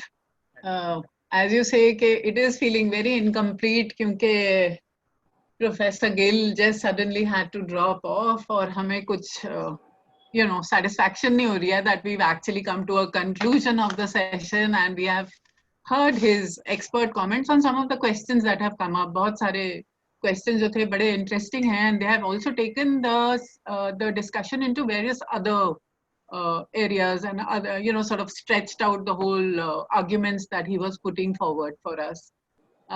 But yeah, be that as it may, and as you said कि technology, क्या करें उसके बारे में, जितना है सो है, and in these days of lockdown this is the best we can do. So on behalf of Maja House and Sanchi Sikya and Kirt and all our listeners, I would have really liked to thank Professor Gill because his talk was completely engaging और बहुत सारी, well, I mean also that it recaptured everything that has been happening up till now and then looked for the way forward. I mean, looking at Punjab and also the country and the world actually besieged by this pandemic, which has actually devastated lives, livelihoods. It's triggered an economic and health crisis, which has far-reaching implications. इनकी हमने कुछ बातें तो आज करी हैं, लेकिन बहुत सारी बातें और भी हैं. It has impacted the way that we live. It has changed social behavior. It has changed cultural behavior and our, long held assumptions about the way we behave. And in many ways, I must say that it has shown us a mirror, and a mirror that is really not been very flattering to the way we are. From the terrible visuals and the stories that we saw about the migrants moving, hundreds of kilometers and going back to their states because हम लोग उन्हें पैसे नहीं दे रहे थे या उनको घर नहीं थे रहने के लिए या उनके पास काम नहीं था. From that to the dismal situation in most of our hospitals and care centers, to the food and the money that should have been dispensed and wasn't given in time. I don't know. I think as a country, we can see the tears. We can see the tears in the fabric and the gaping holes. And we have very little recourse. We really don't know what to do and who to rely on at a time like this. And in the middle of it now we have the Chinese imbroglio, okay?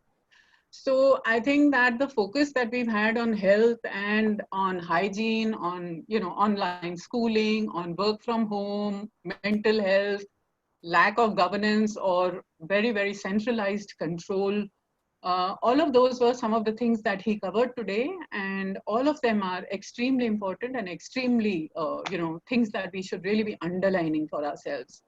Punjab in its agrarian crisis, the migrations that are happening, इतने सारे लोग जो गांव और शहर छोड़ के चले जा रहे हैं यहाँ से, उनके लिए क्या किया जा रहा है? Do we have employment opportunities? Is the government doing anything about all of this? Do we have a strategy? Do we have a strategy for revival? And I think what he also stressed upon was that we need to focus on Punjab. जो भी strategy है और जो भी revival है or looking forward hai, that has to come from the particular problems of where we belong, of where we come from. We cannot rely only on India. So we cannot rely only on the strategies that the center is putting out. Everything must be actually fine-tuned and geared to what you are trying to do and what you want for your people. And I think that is the main takeaway for me.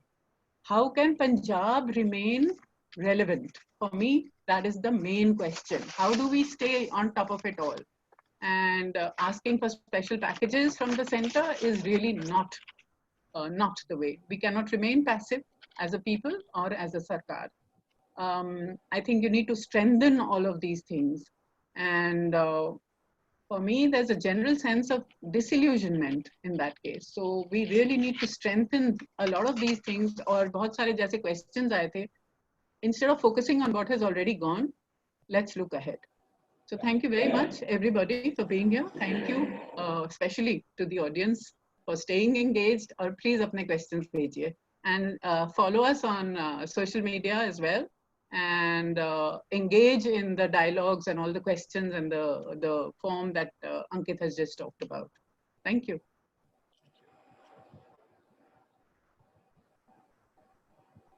Thank you, everyone.